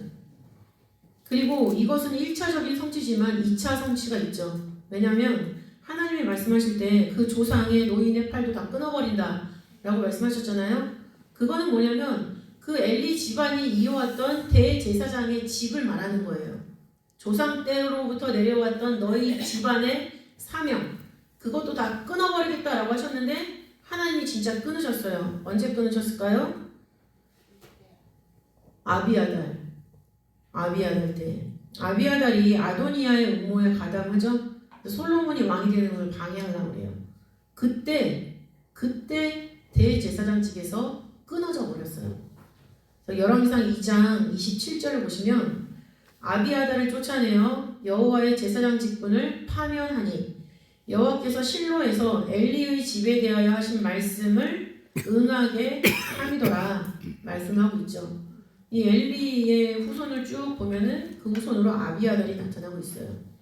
끊어졌습니다. 하나님이 말씀하신 것을 성취하셨죠. 첫 번째는 엘리와 그 아들들을 죽이심으로, 그 다음에 그 집에 있었던 사명을 회수하심으로 엘리 집 말씀대로 하지 않는 자, 알고도 죄를 짓고 있는 자에 대한 심판을 하나님이 분명히 하셨습니다. 그 다음 사울도 마찬가지예요. 사울도 하나님이 보시면 사울의 생에 7일이라는 단어랑 연결해서 3번 나타나요. 근데 첫 번째 7일 왕이 될 때 7일 기다려야 해서 잘 기다렸어요. 그 다음에 나하스와 암몬과의 전쟁에서의 7일도 잘 하나님이 주신 은혜로 잘 지켰어요. 근데 마지막 7일 사무엘이 올 때까지 블레셋과의 전쟁에서 7일 동안 기다려야 되는 거였죠. 근데 7일을 못 기다렸어요. 사무엘이 7일 안에 오지 않은 게 아니라 사울이 7일 제 7번째 되는 그날에 마음이 급해가지고 7일 됐는데 안 온다? 제사 드리자? 근데 드리자마자 온 거예요. 그러면은 7일 자정 7일이 다 끝나는 그 시간에 딱 맞춰서 제사가 끝났고 그 8일째로 넘어가는 그 순간에 사무엘이 왔을까요? 그렇지 않습니다. 그 모두가 다 7일째 일어났던 일이에요. 기다리지 못하고 있었던 그 내용을 자세히 보시면은 사울의 눈이 보는 게 있어요. 사울의 눈이 하나님을 보고 있는 게 아니라 블레셋 사람들이 와서 진치고 있는 거를 보고 그다음에 백성들이 자기한테 흩어지는 걸 보는 거예요. 불안한 상황을 보기 때문에 그 불안한 마음으로 하나님 앞에 형식적인 예배를 드린 거예요. 우리 하나님을 믿는 사람들의 삶 속에 많이 나타나는 거죠. 왠지 주일날 교회를 안 가면 벌 받을 것만 같기 때문에. 근데 코로나가 아주 좋은 거 만들어줬죠. 온라인 예배. 어쨌든 예배 형식의 소리를 내 귀로 들었다. 눈으로 봤다. 그러나 마음은 쏟지 않았다. 그런데 마음을 쏟지 않은 거는 차치하고 눈으로 봤다, 귀로 들었다, 그걸로 예배를 드렸다고 생각하는 오류가 있는 거예요. 그거는 마치 사울이 자신의 불안을 해소하려고 예배를 드렸던 것과 마찬가지죠. 그랬을 때, 그런 일이 벌어졌을 때 1차 폐위 선언이 나타나고 있습니다. 근데 1차 폐위 선언이 나타나고 있는데 그 사무엘이 나타났을 때 사울이 하는 얘기가 있어요. 백성은 사무엘상 13장 11절부터 12절이죠. 백성은 나에게서 흩어지고 당신은 정한 날 안에 오지 아니하고 블레셋 사람은 믹마스에 모였음을 내가 보았으므로 이렇게 말씀하고 있잖아요. 그러니까는 이유가 그 이유에 자기가 들어가 있지 않아요. 다 남탓만 하는 거죠. 백성이 그랬고 당신이 그랬고 블레셋이 그랬고 나는 어쩔 수가 없다 이렇게 얘기를 하는 거죠. 왕으로서 왕은 이스라엘 백성들이 왕을 요구했을 때 우리의 앞에 나가서 싸워줄 왕을 원했거든요. 책임져줄 왕을 원했던 거죠. 근데 책임지는 모습을 사울이 전혀 갖고 있지 않습니다. 전혀 갖고 있지 않아요. 그랬을 때 이제 하나님께서 폐위 선언을 하시죠. 사무엘상 13장 13절부터 14절에 기록되어 있습니다. 사무엘이 사울에게 이르되 왕이 망령되이 행하였도다. 왕이 하나님 여호와께서 왕에게 명하신 명령을 지키지 아니하였도다. 그리하였다면 여호와께서 이스라엘 위에 왕의 나라를 영영히 세우셨을 것이오늘 지금은 왕의 나라가 길지 못할 것이라. 여호와께서 왕에게 명하신 바를 왕이 지키지 아니하였으므로 여호와께서 그 마음에 맞는 사람을 구하여 그 백성의 지도자를 삼으셨느니라. 이렇게 말씀을 하고 있습니다. 이것이 바로 사울에 대한 1차 폐위 선언이에요. 마치 엘리의 집에 1차 경고를 하신 것처럼 1차 폐위 선언을 하신 거죠. 그 다음에 한 번의 기회를 더 주십니다. 하나님이 사울에게. 바로 아말렉과의 전쟁이죠. 사무엘상 15장에 있습니다. 사무엘상 15장을 보시면은 사울이 찾아와서 말을 하는데 네가 왕이니까 왕으로서 하나님의 명령을 지켜라 이렇게 얘기를 해요. 5장 1절을 보시면 사무엘이 사울에게 이르되 여호와께서 나를 보내어 왕에게 기름을 부어 그 백성 이스라엘 위에 왕을 삼으셨은즉 이제 왕은 여호와의 말씀을 들으소서. 너무나 정확한 워딩이죠. 네가 왕이 된 거는 네가 잘나서 된 게 아니다. 하나님이 기름 부어서 세웠으니까 너는 하나님의 명령을 지켜라 하면서 아말렉에 있는 모든 것을 다 진멸해라 라는 명령을 전달을 한 거예요. 이것만 순종했어도 사울의 역사는 좀 더 달라지지 않았을까요? 근데 어떻게 했습니까? 15장 9절을 보시면 사울과 백성이 아각과 그 양과 소의 가장 좋은 것 또는 기름진 것과 어린 양과 모든 좋은 것을 남기고 진멸키를 즐겨 아니하고 가치 없고 낮은 것은 진멸하니라 말씀하고 있어요. 자기 눈에 보기 좋은 건 남겨놓고 하나님 눈에 보기 좋은지 보기 안 좋은지는 상관이 없는 사울의 모습을 볼 수가 있어요. 분명히 사무엘이 말할 때 너는 하나님이 기름을 부어줘서 왕이 됐으니까는 하나님의 명령을 지켜라 이렇게 시작한 전쟁인데 승리가 확정되어 있는 전쟁을 한 건데 그 과정 속에서 자기 눈을 들어서 또 보고 있는 거예요. 1차 경고 때도 자기 눈을 들어서 백성이 흩어지는 거고 블레셋이 모인 걸 봤잖아요. 그 자세가 변하지 않고 있는 거죠. 그래서 보면은 진멸키를 즐겨 아니했다 라고 나오는데 거기 즐기다라는 단어는 아바라는 히브리어입니다. 아바의 뜻은 호흡을 맞추다, 동의하다 이 뜻을 가지고 있어요. 그러니까 하나님 말씀대로 명령에 순종해야 되는 거잖아요. 그러니까 순종하지 않았어요. 그걸 좋아하지 않았어요. 그 말은 뭐냐면 하나님과 호흡을 같이 하지 않았다. 우리의 호흡은 누가 주셨어요? 하나님이 주셨잖아요. 하나님이 호흡을 주셨기 때문에 하나님이 호흡하게 하시는 방식으로 우리가 호흡하면서 살아야 되는 거예요. 기도하면서 하나님의 뜻이 무엇인지 생각하면서 하나님의 생각에 내 뜻을 맞추면서 그렇게 살아야 되는데 지금 여기 보면은 하나님과 호흡을 맞추지 않고 하나님의 그 계획에 동의하지 않고 그 틈새에 자기의 욕심을 끼워 넣는 사울의 모습을 볼 수가 있죠. 간혹 가다가 그런 목회자들을 봅니다. 하나님의 말씀인데 그 말씀 그대로 증거하는 것이 아니라 자신이 뭔가 하고 싶은 목적이 있을 때 그 목적에 따라서 말씀을 스티커처럼 갖다 붙여서 장식하는 그런 설교를 하는 목회자들을 왕왕 만나게 됩니다. 근데 그건 아니죠. 하나님의 뜻을 이루라 라고 했을 때는 거기에 하나님의 뜻이 무엇인지 A부터 Z까지 하나님이 원하시는 방법으로 틈 없이 진행을 해야 되는 거예요. 근데 그 틈새에 자기 욕심을 쫙 껴넣어가지고 앞뒤로 읽어보면 그 맥락이 아닌데 그 말씀만 똑 따가지고 붙여가지고 성도들을 현혹시키고 겁을 주고 심지어 저주를 해서 하게끔 만드는 그런 옳지 않은 모습을 하는 그런 목자들이 굉장히 많죠. 사울의 모습을 우리는 경계를 삼아야 됩니다. 우리가 호흡을 맞춰야 되는 대상은 하나님이지 내 주변에서 나를 지지하는 자들이 아니에요. 나에게 잘해주는 성도가 아닙니다. 그런 성도와 호흡을 맞추다가는 어느새 그 성도가 원하는 대로 교회가 운영이 되고 있는 어려움을 당하게 되죠. 절대 그런 일이 나타나서는 안 됩니다. 근데 이거에 대해서 이제 사무엘이 만나러 오죠. 사무엘상 15장 12절을 보시면 사무엘이 사울을 만나려고 아침에 일찍이 일어났더니 혹이 사무엘에게 보아여 가로되 사울이 갈멜에 이르러 자기를 위하여 기념비를 세우고 돌이켜 행하여 길갈로 내려갔다 하는지라. 이제 사울은 사무엘을 기다리지도 않습니다. 전쟁 하나님의 명령으로 사울을 통해서 명령받고 전쟁을 했잖아요. 그럼 사무엘을 만나야 되잖아요. 만나지 않고 한 짓이 뭐예요? 자기를 위하여 기념비를 세우고. 이 전쟁은 누가 시작한 전쟁이죠? 하나님이 시작한 전쟁이에요. 하나님이 시작한 전쟁인데 지금 자기를 위해서 기념비를 세웠다는 얘기예요. 그래서 기념비에 사용된 히브리어는 야드, 손이에요. 손.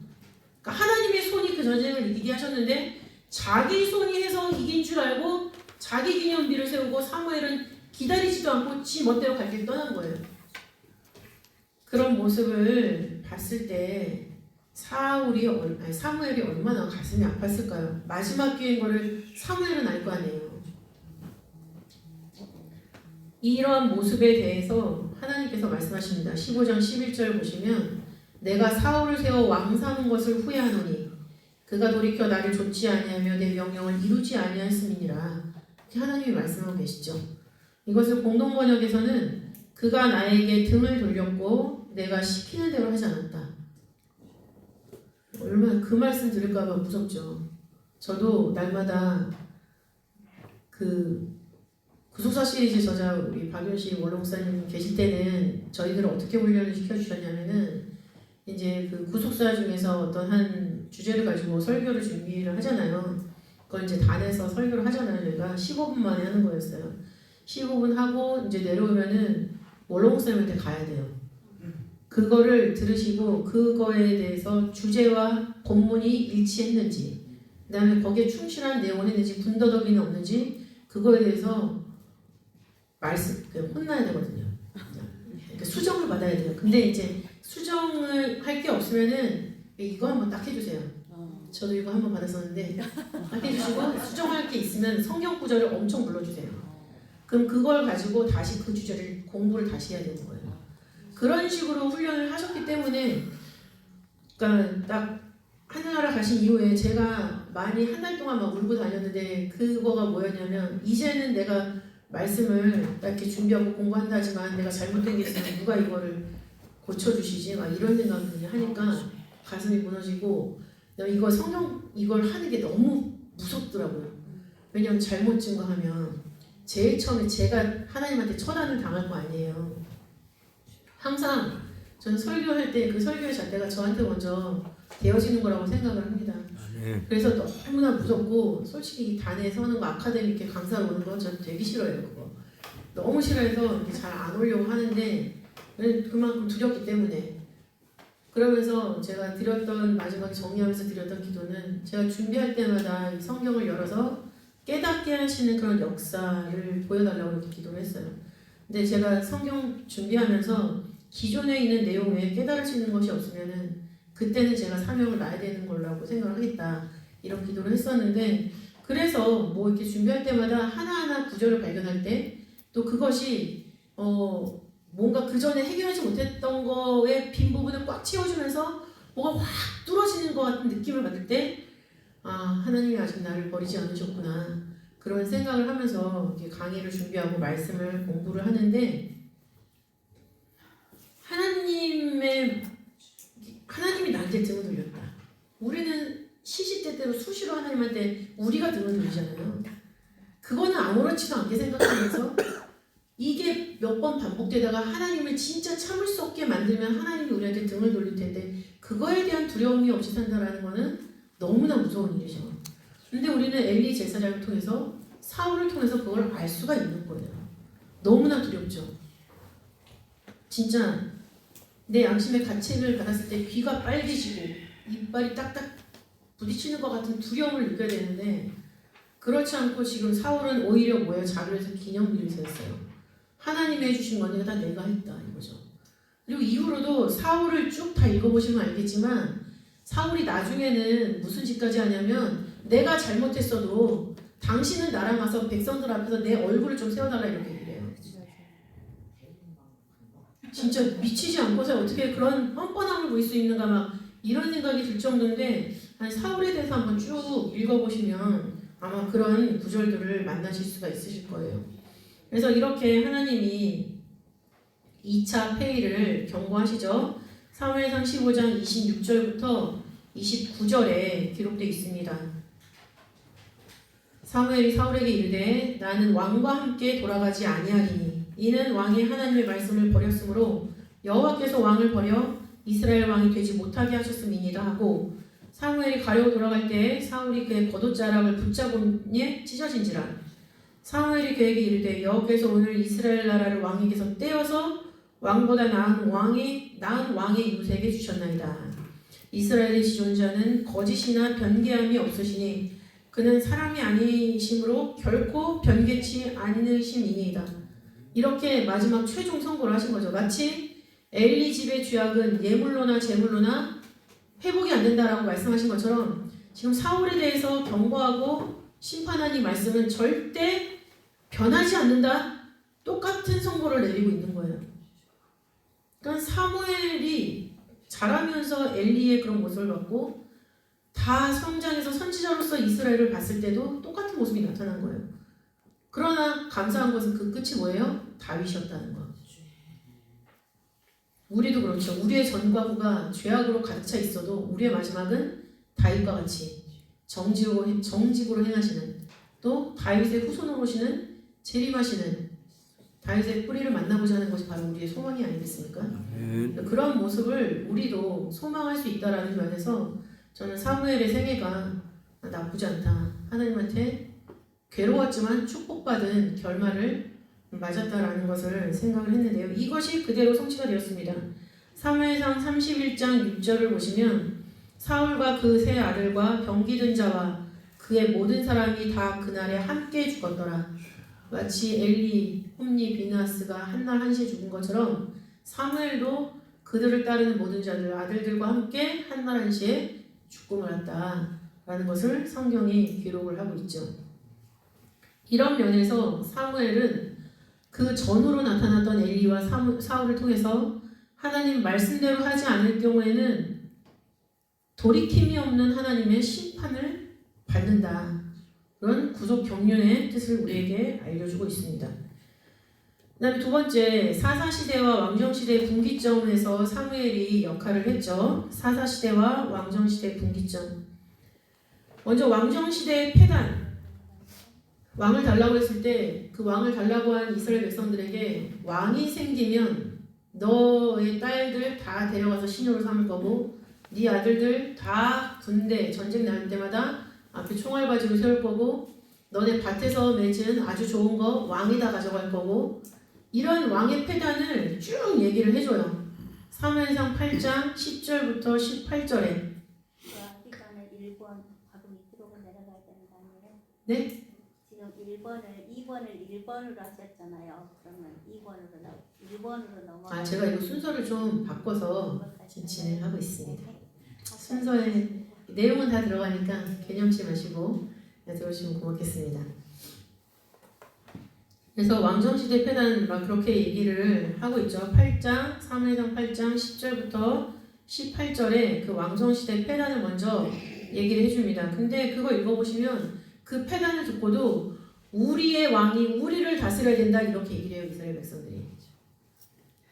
그 다음에 또 사무엘 선지자는 왕으로서 어떻게 살아야 될 것인지 또 왕이 생긴다면 왕과 백성들은 어떻게 살아야 될 것이 그 규범을 선포하죠.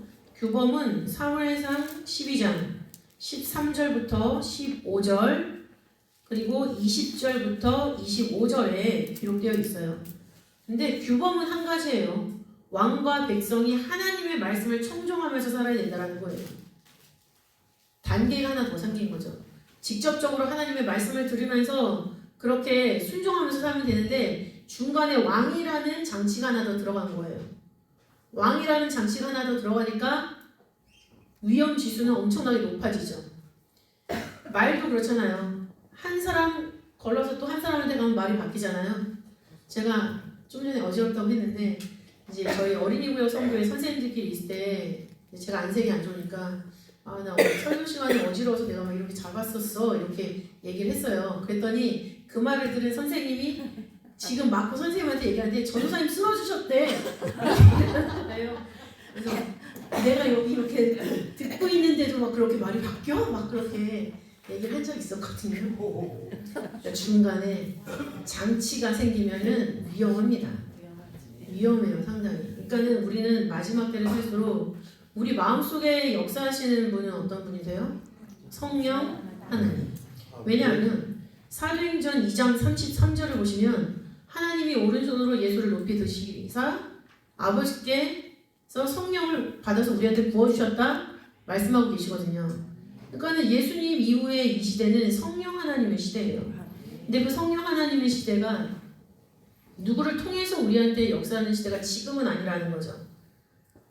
성령 하나님이 제자들한테 갔을 때 예수님을 부인하고 도망갔던 제자들이 십자가에 거꾸로 매달려 죽을 정도로 하나님 말씀을 증거하는 사람들이 있어요. 그러니까 우리한테도 그런 성령 하나님이 역사하시면 하나님이랑 직통하는 거죠. 직통. 요한일서 2장 27절을 보시면은 나중에 기름 부었는 역사가 있는데 그 기름 부음의 역사를 통해서는 더 이상 우리가 들을 필요가 없고 배울 필요가 없다라는 얘기를 거기서 기록하고 있어요. 근데 그 정도로 영통하려면 우리가 얼마나 노력을 해야 될까요?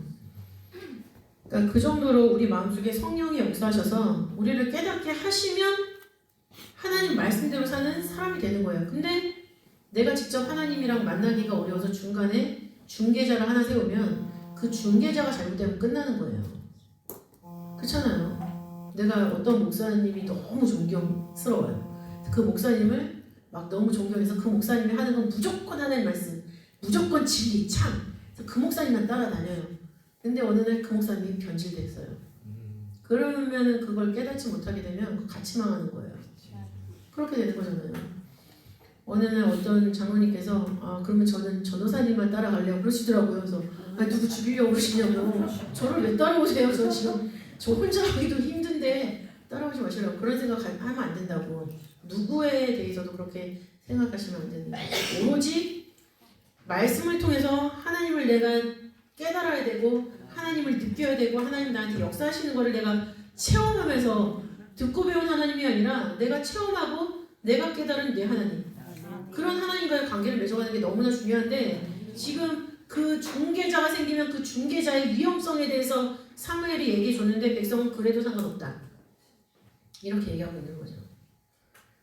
그런 패단. 그리고 규범은 하나님 말씀을 들으면 된다. 왕도 백성도. 사무엘상 12장 14절 15절을 제가 읽어드리면 너희가 만일 여호와를 경외하여 그를 섬기며 그 목소리를 듣고 여호와의 명령을 거역하지 아니하며 또 너희와 너희를 다스리는 왕이 너희 하나님 여호와를 좇으면 좋으리언니마는 너희가 만일 여호와의 목소리를 듣지 아니하고 여호와의 명령을 거역하면 여호와의 손이 너희의 열조를 치신 것 같이 너희를 치실 것이라. 이렇게 말씀을 하고 있어요. 중요한 건 뭡니까? 하나님, 왕도 그렇고 백성도 그렇고 하나님 목소리를 청종하면서 그대로 좇아서 살아야 된다. 이것이 포인트죠.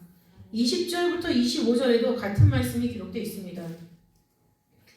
사무엘의 백성이 이르되 두려워 말라. 너희가 과연 이 모든 악을 행하였으나, 악을 행하였으나 이 말이 나왔죠. 이 말이 왜 나왔을까요? 이때 당시에 밀베는 때라고 기록되어 있어요. 그 구절에 보면. 근데 밀베는 때는 5월경이에요. 5월 중순경. 근데 그때는 이스라엘 백성들의 가뭄이 최고 절정을 찍는 때예요. 그리고 나서 이제 한 달 후면은 7월이 돼서 비가 오거든요. 그러니까 엄청난 가뭄의 때인데 하나님의 위엄과 영광을 보여주겠다라고 해서 사무엘이 백성한테 선포했을 때 하나님이 우레와 비를 보내서 엄청난 폭우가 쏟아져요. 천둥 번개 치고. 근데 그거를 보면서 백성이 우리가 잘못했습니다.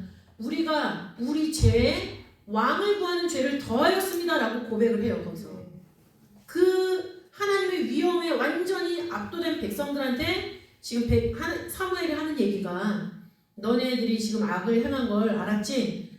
앞으로 하나님 말씀대로만 하면 돼. 이 얘기를 다시 한번 거듭하고 있는 거죠. 두려워 말라. 너희가 과연 이 모든 악을 행하였으나 여호와를 좇는 데서 돌이키지 말고 오직 너희 마음을 다하여 여호와를 섬기라. 돌이켜 유익하기도 못하며 구원하지도 못하는 헛된 것을 놓지 말라. 그들은 헛되니라. 그러면서 드디어 유명한 12장 23절에 나는 너희를 위하여 기도시는 죄를 여호와 앞에 결단코 행치 아니하고. 그죠? 내가 너희와 함께 했던 모든 순간 너희가 나에게 원했던 것처럼 나는 기도시는 죄를 결단코 범치 않는다. 그런 것처럼 너희도 그때로부터 지금까지 변했지만 지금 하나님의 위엄을 목격한 너희니까 그 두려움, 하나님께 대한 두려움을 가지고 변치 말고 말씀에 순종하면서 살아라. 너도 왕도. 이렇게 얘기를 하고 있는 거죠. 그러면서 마지막 그 24, 25절을 보시면은 여호와께서 너희를 위하여 행하신 그 큰 일을 생각하여 오직 그를 경외하며 너희의 마음을 다하여 진실히 섬기라. 만일 너희가 여전히 악을 행하면 너희와 너희 왕이 다 멸망하니라. 이렇게 말씀하고 있어요. 하나님 말씀에 집중하라고 하나님이 그 가뭄의 때, 비가 원래 오지 않는 그때에 폭우를 쏟아 부어주신 거예요. 백성들이 두려울 정도로. 그거를 기억해서 하나님 말씀을 좇으면서 살아라. 그러나 다윗과 몇몇 왕들을 제외하고는 어떻게 됐습니까? 나라가 쪼개졌고 쪼개진 나라에서조차 하나님을 제대로 섬기는 왕이 끝까지 나타나지 않았어요. 그래서 그 왕에 대한 하나님의 마음이 호세아서 13장 11절에 기록되어 있습니다. 호세아 13장 11절 말씀 보시면 내가 분노함으로 내게 왕을 주고 진노함으로 패하였노라 말씀하고 있어요. 호세아는 북이스라엘 마지막 왕 때 또 활동했던 선지자 맞죠? 그래서 한 왕에 대한 하나님의 마음 좋아서 준 게 아니에요. 원하니까 화가 나지만 하나님의 위엄을 가르치는 도구를 사용하면서 왕을 주셨어요. 하나님 말씀 지키라고 했는데 지키지 않은 왕들만 태반이었어요. 그러니까 진노함으로 왕을 폐하였다 말씀을 하고 있죠. 이것은 이스라엘의 왕은 오직 하나님 한 분뿐이라는 것을 강조하는 선포예요. 이제 사사시대 이제 그만하고 이제 왕을 세워서 왕이 다스리는 시대를 살아라. 하나님이 정하신 게 아니에요. 이거는 이스라엘의 죄악으로 말미암아 나타난 건데 이 와중에서도 이스라엘의 왕은 오직 하나님 한 분뿐이심을 계속 얘기를 하고 있는 거죠. 사무엘상 8장 7절에서도 하나님이 말씀하시기를 이스라엘이 왕을 요구하는 것은 나를 버려서 자기들의 왕이 되지 못하게 함이니라. 이스라엘의 왕은 누구란 얘기예요? 하나님인 거예요. 하나님. 그리고 사무엘상 12장 12절 여호와께서는 너희의 왕이 되실지라도 너희가 내게 이르기를 아니라 우리를 다스릴 왕이 있어야겠다 하였도다. 하나님이 이스라엘의 왕인 거예요. 그래서 신정국가인 거예요. 하나님을 믿는 기독교 나라이기 때문에 신정국가가 아니라 하나님이 세우시고 하나님이 왕이시고 하나님의 주권이 움직이는 나라이기 때문에 신정국가인 거죠. 우리 대한민국이 그런 나라예요. 하나님이 세우셨고 전쟁의 포화 속에서 살려주셨고 그 다음에 자유민주주의를 속에서 하나님을 자유롭게 믿게 만드셨고 하나님의 주권이 움직이시는 나라예요. 신정국가라는 것을 우리 한민족, 우리 대한민국의 모든 민족이 기억할 때 구속사 시리즈 2권의 제목이 뭘까요? 잊어버렸던 만남. 우리의 정체성을 잊어버리고 이제까지 살아왔는데 우리의 시작이 하나님으로부터 출발했구나. 그 정체성을 기억하는 순간이 잊어버렸던 만남이라고 말할 수 있는 순간인 거예요. 이제 만나졌기 때문에 잊어버렸던 과거가 되겠죠. 그런 하나님의 만남을 성사시키는 대한민국, 그것이 됐을 때 횃불원역이 성취가 되는 거죠.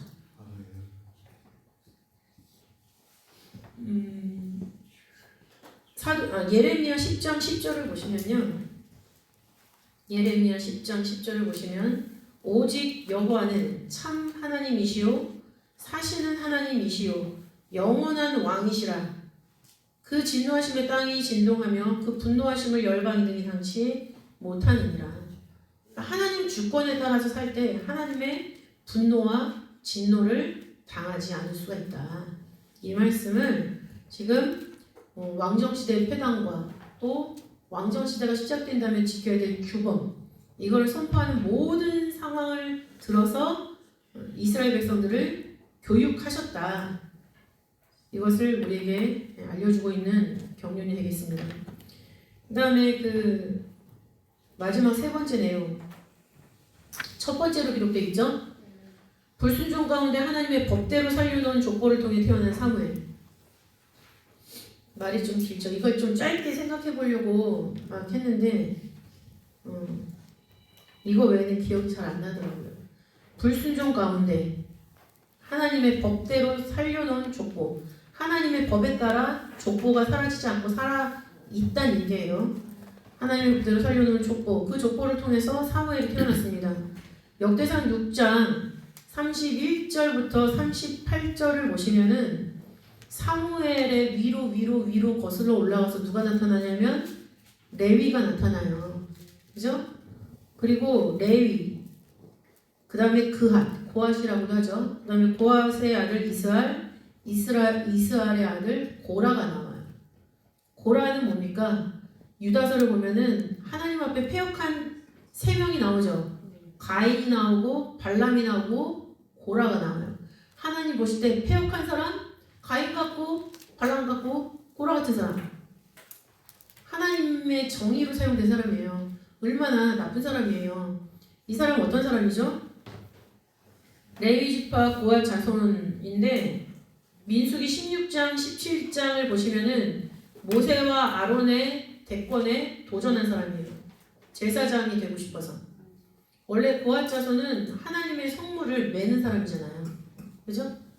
그래서 아론과 그 아들들, 대제사장과 돕는 제사장들이 들어가서 성물을 막 보자기로 다 싸고 딱 세팅을 해놓으면 그 다음에 고핫 자손이 들어가서 그걸 메고 나오는 거예요.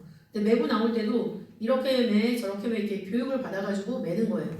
근데 그거를 여러 번 하다 보니까 익숙하죠. 그죠? 익숙해요. 보면 다 나도 할 수 있는 일이에요.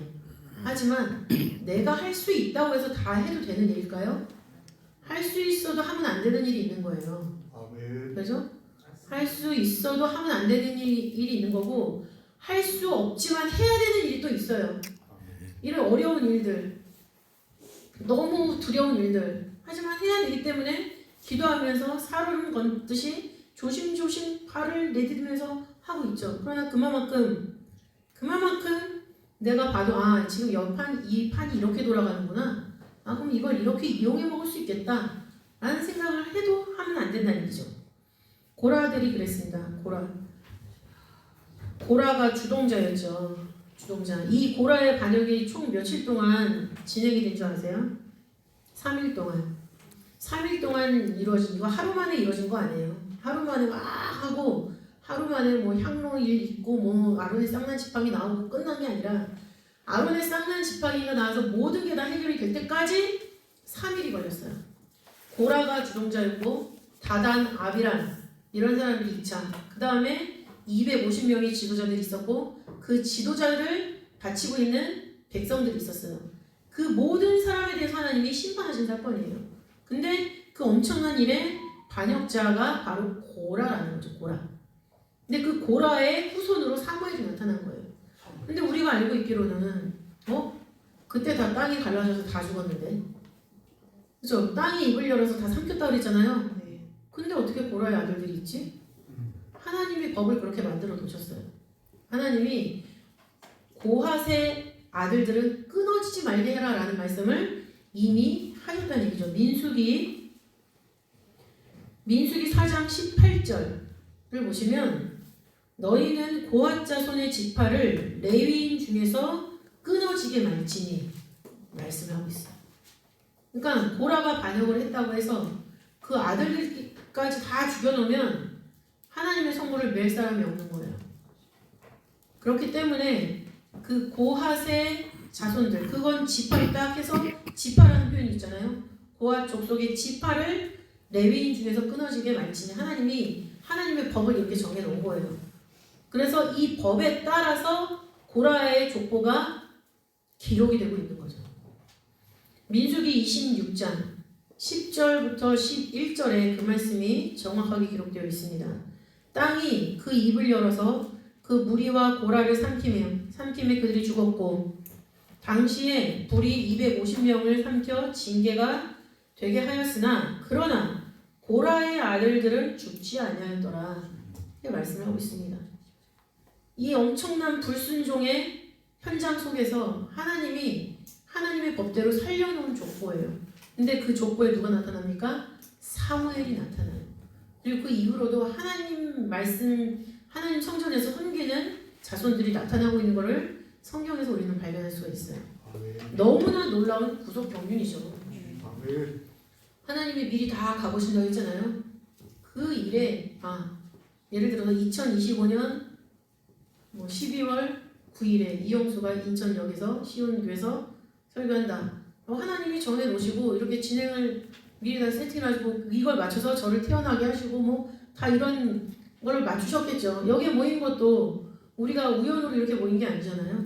어떤 하나님의 과정 속에서 우리가 훈련도 받고 교육도 받고 어떤 가치를 좇아야 되는지 머릿속에 세우고 마음속에 간직하고 이 자리에 모였단 말이에요. 그 모든 거를 마치 오케스트라 연주하듯이 연주하시고 지휘하시는 분이 하나님이시다. 그러니까는 그런 것처럼 사무엘에게도 그런 일이 있다는 거죠. 사무엘에게 그 왕정시대 이렇게 됐을 때 진짜 살아있는 법궤로 역사할 한 사람 딱 찾으시고 기도하면서 태어나게 하시고 훈련시키시고 불순종을 목격하게 하시고 그 다음에 그럼에도 불구하고 흔들리지 않는 믿음, 왕에게 부합하지 않는 그런 믿음, 그런 것을 가지고 다윗을 기름 붓게 하시는 그런 역사. 다윗을 통해서 예수 그리스도가 오시잖아요. 아브라함과 다윗의 자손 예수 그리스도의 세계라. 그러니까 그 모든 것을 하나님이 예수님 오시는 것까지 다 세팅을 하셔가지고 진두지휘를 하시는 거예요. 근데 그 과정 속에서 고라가 제사장직을 탐내서 반역을 일으킨 거예요. 근데 거기서 끊어버리고 그대로 두면 안 되잖아요. 그러니까 그 전에 고핫 자손은 지파로 딱 해서 끊어지지 말게 해라. 적어 놓으신 거예요.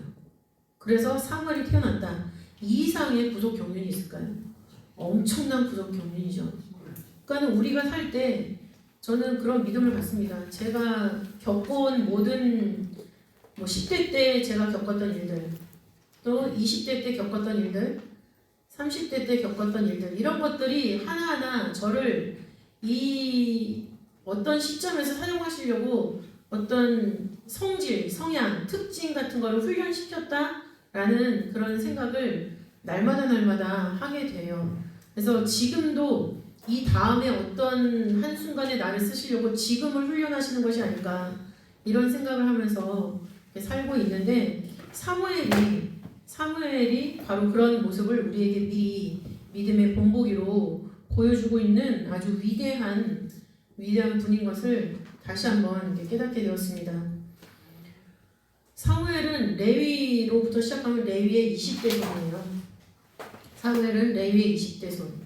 그리고 고라가 반역했다고 그랬죠? 고라의 몇 대 손일까요? 17대 손이에요. 그렇죠? 근데 여기서 갑자기 제가 수학교육과를 나왔거든요. 수학을 전공했기 때문에 숫자에 좀 민감한데 아담의 20대 손, 에벨의 17대 손이 누굴까요? 아담의 20대손. 제가 20, 17 하면 아브라함이라고 생각하고 있거든요. 왜냐면 아담의 20대손. 그죠? 에벨. 셈의 하나님, 에벨의 하나님, 그 다음에 아브라함의 하나님이잖아요. 에벨의 7대손이 아브라함이에요. 그죠? 그렇게 봤을 때 우리는 지금 하나님의 믿음을 이고지고 가는 사람이잖아요. 사무엘이 그 당시에 살아있는 하나님의 말씀의 법기로서 이스라엘에게 역할을 했다면, 먼저 믿는 우리도 하나님의 말씀을 담고 있다면 하나님 말씀의 법계예요. 근데 이것이 성경에 기록되어 있는 것을 발견을 했습니다. 고린도후서 5장 19절. 고린도후서 5장 19절 말씀을 보시면, 이는 하나님께서 그리스도 안에 계시사 세상을 자기와 화목하게 하시며 저희의 죄를 저희에게 돌리지 아니하시고 화목하게 하는 말씀을 우리에게 부탁하셨느니라 기록을 하고 있죠. 우리는 하나님께 말씀을 부탁받은 사람이에요. 내가 그 말씀에 예민하게 반응하고 그 말씀에 입각해서 살 때 내가 바로 신령한 사무엘이 될 수 있는 거죠. 그 말씀은 마지막 새 언약이랑도 관계가 있습니다. 예레미야서 31장 33절을 보시면, 내가 나의 법을 그들의 속에 두며 그 마음에 기록하여 나는 그들의 하나님이 되고 그들은 내 백성이 될 것이다. 나는 그들의 하나님이 되고 그들은 내 백성이 된다라는 것은 속막을 주신 목적이에요. 하나님이랑 같이 있었던 그 에덴을 마지막 새 예루살렘, 새하늘과 새 땅, 거기서 완성을 하시잖아요. 그러니까는 그동안에 속막과 법궤가 분리되어 있었던 것이 다시 합쳐지는 것처럼 우리가 하나님의 말씀에 법궤가 되었을 때 하나님의 장막에 도착함으로 말미암아 합체가 되는 거예요. 근데 그것을 지금 성경이 말씀을 하고 있죠. 그러니까 우리 안에 내가 말씀을 가지고 있어야지 그 나라에 들어갈 수 있다는 거죠. 아멘. 히브리서 8장 10절, 또 히브리서 10장 16절도 예레미야서 31장 33절 말씀을 그대로 인용해서 연거퍼 기록하고 있습니다. 또 주께서 가라사대 그날 후에 내가 이스라엘 집으로 세울 언약이 이것이니 내 법을 저희 생각에 두고 저희 마음에 이것을 기록하리라. 나는 저희에게 하나님이 되고 저희는 내게 백성이 되리라. 하나님의 말씀을 내 생각에 두고 하나님의 말씀을 내 마음에 기록했다. 그거는 뭐예요? 내가 십계명 돌판이라는 얘기예요. 십계명 돌판은 첫 번째 하나님이 직접 깎으셨지만 그게 이스라엘 4월 17일 불순종으로 깨졌을 때 모세가 깎아가지고 가야 되는 거예요.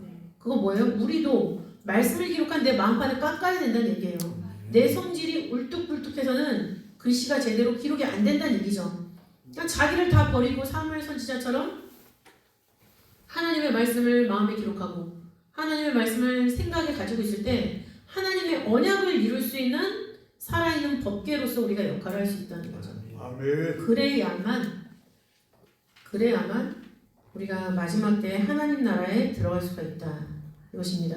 고린도서 3장 3절도 너희는 우리로 말미암아 나타난 그리스도의 편지니 이는 먹으로 쓴 것이 아니요 오직 살아계신 하나님의 영으로 한 것이며 또 돌배 쓴 것이 아니요 오직 육에 신비한 것이라.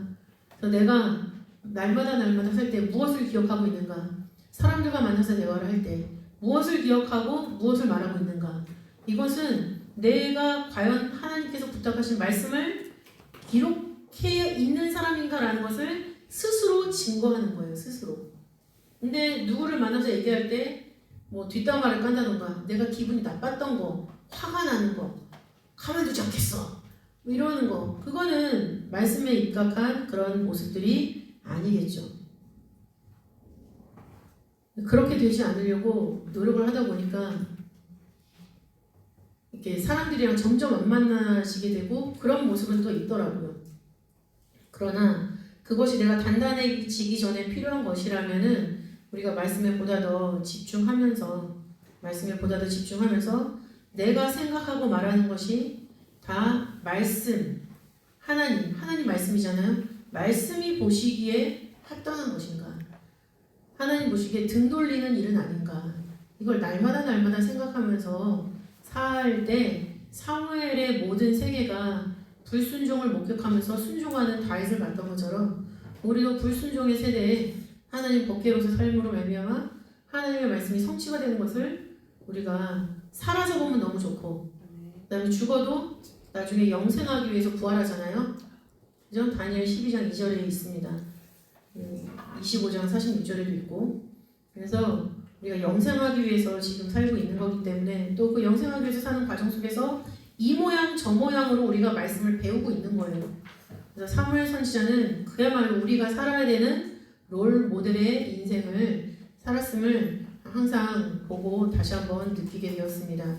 그래서 여기서 이제 목회하시고 말씀을 증거하시는 우리 같은 사명자로서 항상 하나님이 나에게 깨달음을 주지 않으면 나의 사명은 여기서 끝이다 라는 진짜 목에 칼을 대는 심정으로 이렇게 목회를 해야만 우리가 성도들에게 본이 될 수가 있고 또 하나님께서 그 같은 은혜를 그런 심정으로 내가 말씀을 연구하고 깨달았을 때 그것을 듣는 성도님들도 그 정도의 무게를 가지고 그걸 깨달을 수가 있다. 그 생각을 합니다. 그래서 옛날에 그러셨어요. 저희들이 한 예배 시간에 4명의 전도사가 나와서 15분씩 강의를 했거든요. 그러니까 근데 그게 막 수요일도 그러고 목요일도 그러고 주일 3부 예배도 그러고 심지어 4부 예배도 있었어요. 저희 주일 4부도 그렇고 그러니까 1년에 4타임 정도 그렇게 4명의 전도사가 하니까는 4, 4, 16 한 주간에 16명의 전도사가 그 강의를 하는 거예요. 근데 그러다 보니까는 성도님들이 처음에는 막 이렇게 막 들으시다가 나중에는 걸어갔다가 그냥 습관적으로 듣기 시작하셨어요. 불과 한 달이 되기도 전에. 그래서 원로 목사님 그때 어떻게 하셨냐면 왜 말씀을 중하게 듣지 않느냐, 소중하게 듣지 않느냐, 왜 말씀이 무게가 있는 말씀인데 그 말씀을 무게 있게 듣지 않느냐. 그래서 무게 있게 말씀이 무게가 있고 중요한 만큼 듣는 마음도 무게가 있고 중요하게 들을 수 있도록 교육을 시켜라. 그런 미션도 저희들한테 주신 적이 있거든요. 근데 진짜 코로나 때문에 모든 것이 다 거기에 맞춰서 교회가 가장 많이 흔들린 것 같아요. 코로나 때문에. 그 흔들리는 그 원위치를 해야 되는데 원위치를 안 하고 있는 거죠. 그러니까 그거가 다 예배에 성전에 나와서 드리는 것보다 내 스케줄과 내 일정과 내 가족과의 모임이 더 중요하기 때문에 그렇게 된 거라고 생각합니다. 이유가 그래요. 제가 생각하는 게 아니라 말하는 거 보면 이유가 다 그래요. 근데 그 모습을 회복하지 않으면 하나님이 나를 떠난다 그런 생각을 가지고 우리 자신이 먼저 하나님 앞에 바로 서고 또 우리가 함께 가고 있는 우리 성도님들도 그렇게 시선을 자꾸만 하나님을 바라볼 수 있게 그렇게 노력하는 그런 모습을 가졌으면 좋겠습니다. 네, 기도하고 마치겠습니다. 사랑이 많으신 아버지 하나님 감사드립니다. 아버지 사무엘 선지자를 통해서 우리가 어떤 오류를 범할 수가 있는지 또한 어떤 환경 속에 놓여질 수가 있는지 또한 그것을 하나님은 어떻게 바라보시는지 하나님께서 기회를 주시되 그 기회를 끝내 잡지 못하면 변하지 않는 하나님의 심판에 닥칠 수밖에 없다라는 것을 아버지 사무엘의 생애를 통해서 아버지 보고 느끼고 겪을 수 있도록 인도하시느라 감사드립니다. 아버지 하나님 우리가 태어나고 싶어서 태어난 것이 아닌 것을 아버지 너무나도 잘 알고 있습니다. 그런데 태어나고 싶어서 태어난 것이 아닌데 우리가 하고 싶은 대로 하는 그런 모습들은 아버지 날마다 우리들의 시간을 채우고 있습니다. 아버지 저희들의 이런 아버지 옳지 않은 생각들 앞뒤가 맞지 않는 모든 마음가짐들을 아버지 하나님 다 일깨워 주시고 귀가 새빨개지도록 하나님이 두렵도록 아버지 하여 주셔서 말씀 앞에 회개하게 하여 주시옵소서. 아버지 세상의 모든 흐름을 핑계 삼지 않도록 붙잡아 주시고 아버지께서 주신 것을 내 것이라고 생각하면서 핑계하지 않도록 붙잡아 주시옵소서. 아버지 사무엘처럼 모든 것을 다 내려놓고 하나님 아버지 말씀의 뜻만을 위하여서 아버지 다윗이라는 하나님이 세우신 아버지 그 소망을 향해서 걸어갔던 것처럼 우리도 하나님의 말씀을 담은 법기로서 그 말씀의 성취 아버지 재림의 모습을 확인하기까지 아버지 자신은 다 내려놓고 하나님 말씀의 뜻에만 순종하면서 하나님과 호흡을 같이 하고 하나님 말씀의 뜻에 저희들을 온전히 아버지 접붙여서 아버지께서 원하시는 말씀의 열매를 맺는 우리 모두가 될 수 있도록 인도하시고 저희들의 맺는 열매로 하나님께서 영광 받으실 뿐만 아니라 아버지 많은 성도님들에게도 저렇게 살아야 되는구나 라는 믿음의 본이 될 수 있도록 아버지께서 인도하시고 역사하여 주시옵소서. 아버지 성경을 글로 읽지 말게 하시고 아버지 성경을 글씨로 박제시켜 놓지 않도록 붙잡아 주시고 아버지 성경에 기록된 그 말씀을 나를 통해서 활성화시켜 주실 때 사무엘이 한 곳에 멈춰 있었던 법궤가 아니라 말씀을 담아 움직였던 법궤처럼 활동했던 것처럼 우리도 하나님의 말씀을 살아 움직이게 하는 그런 도구가 되는 줄 믿사오니 아버지 말씀에 오른손에 붙잡힌 말씀의 선한 도구로 우리를 사용하여 주셔서 하나님 말씀의 뜻을 이루어 주시고 또 우리를 통해서 아버지 많은 성도님들이 아버지 지팡이를 삼아 하나님 앞으로 돌아올 수 있는 그런 귀한 역사 있도록 인도하시고 역사하여 주시옵소서. 인천 구속사 아카데미를 축복하여 주셔서 구속의 말씀을 사모하고 또한 그 말씀을 깨달으면서 날마다 하나님의 인격으로 변화할 수 있도록 인도하시고 아버지 진정 하나님 말씀의 실력과 열정과 인간 됨됨이를 갖추고 아버지 정말 말씀의 사명을 감당하기에 부족함이 없는 위대한 사무엘과 같은 그런 목회자들이 다 될 수 있도록 아버지께서 인도하여 주시옵소서.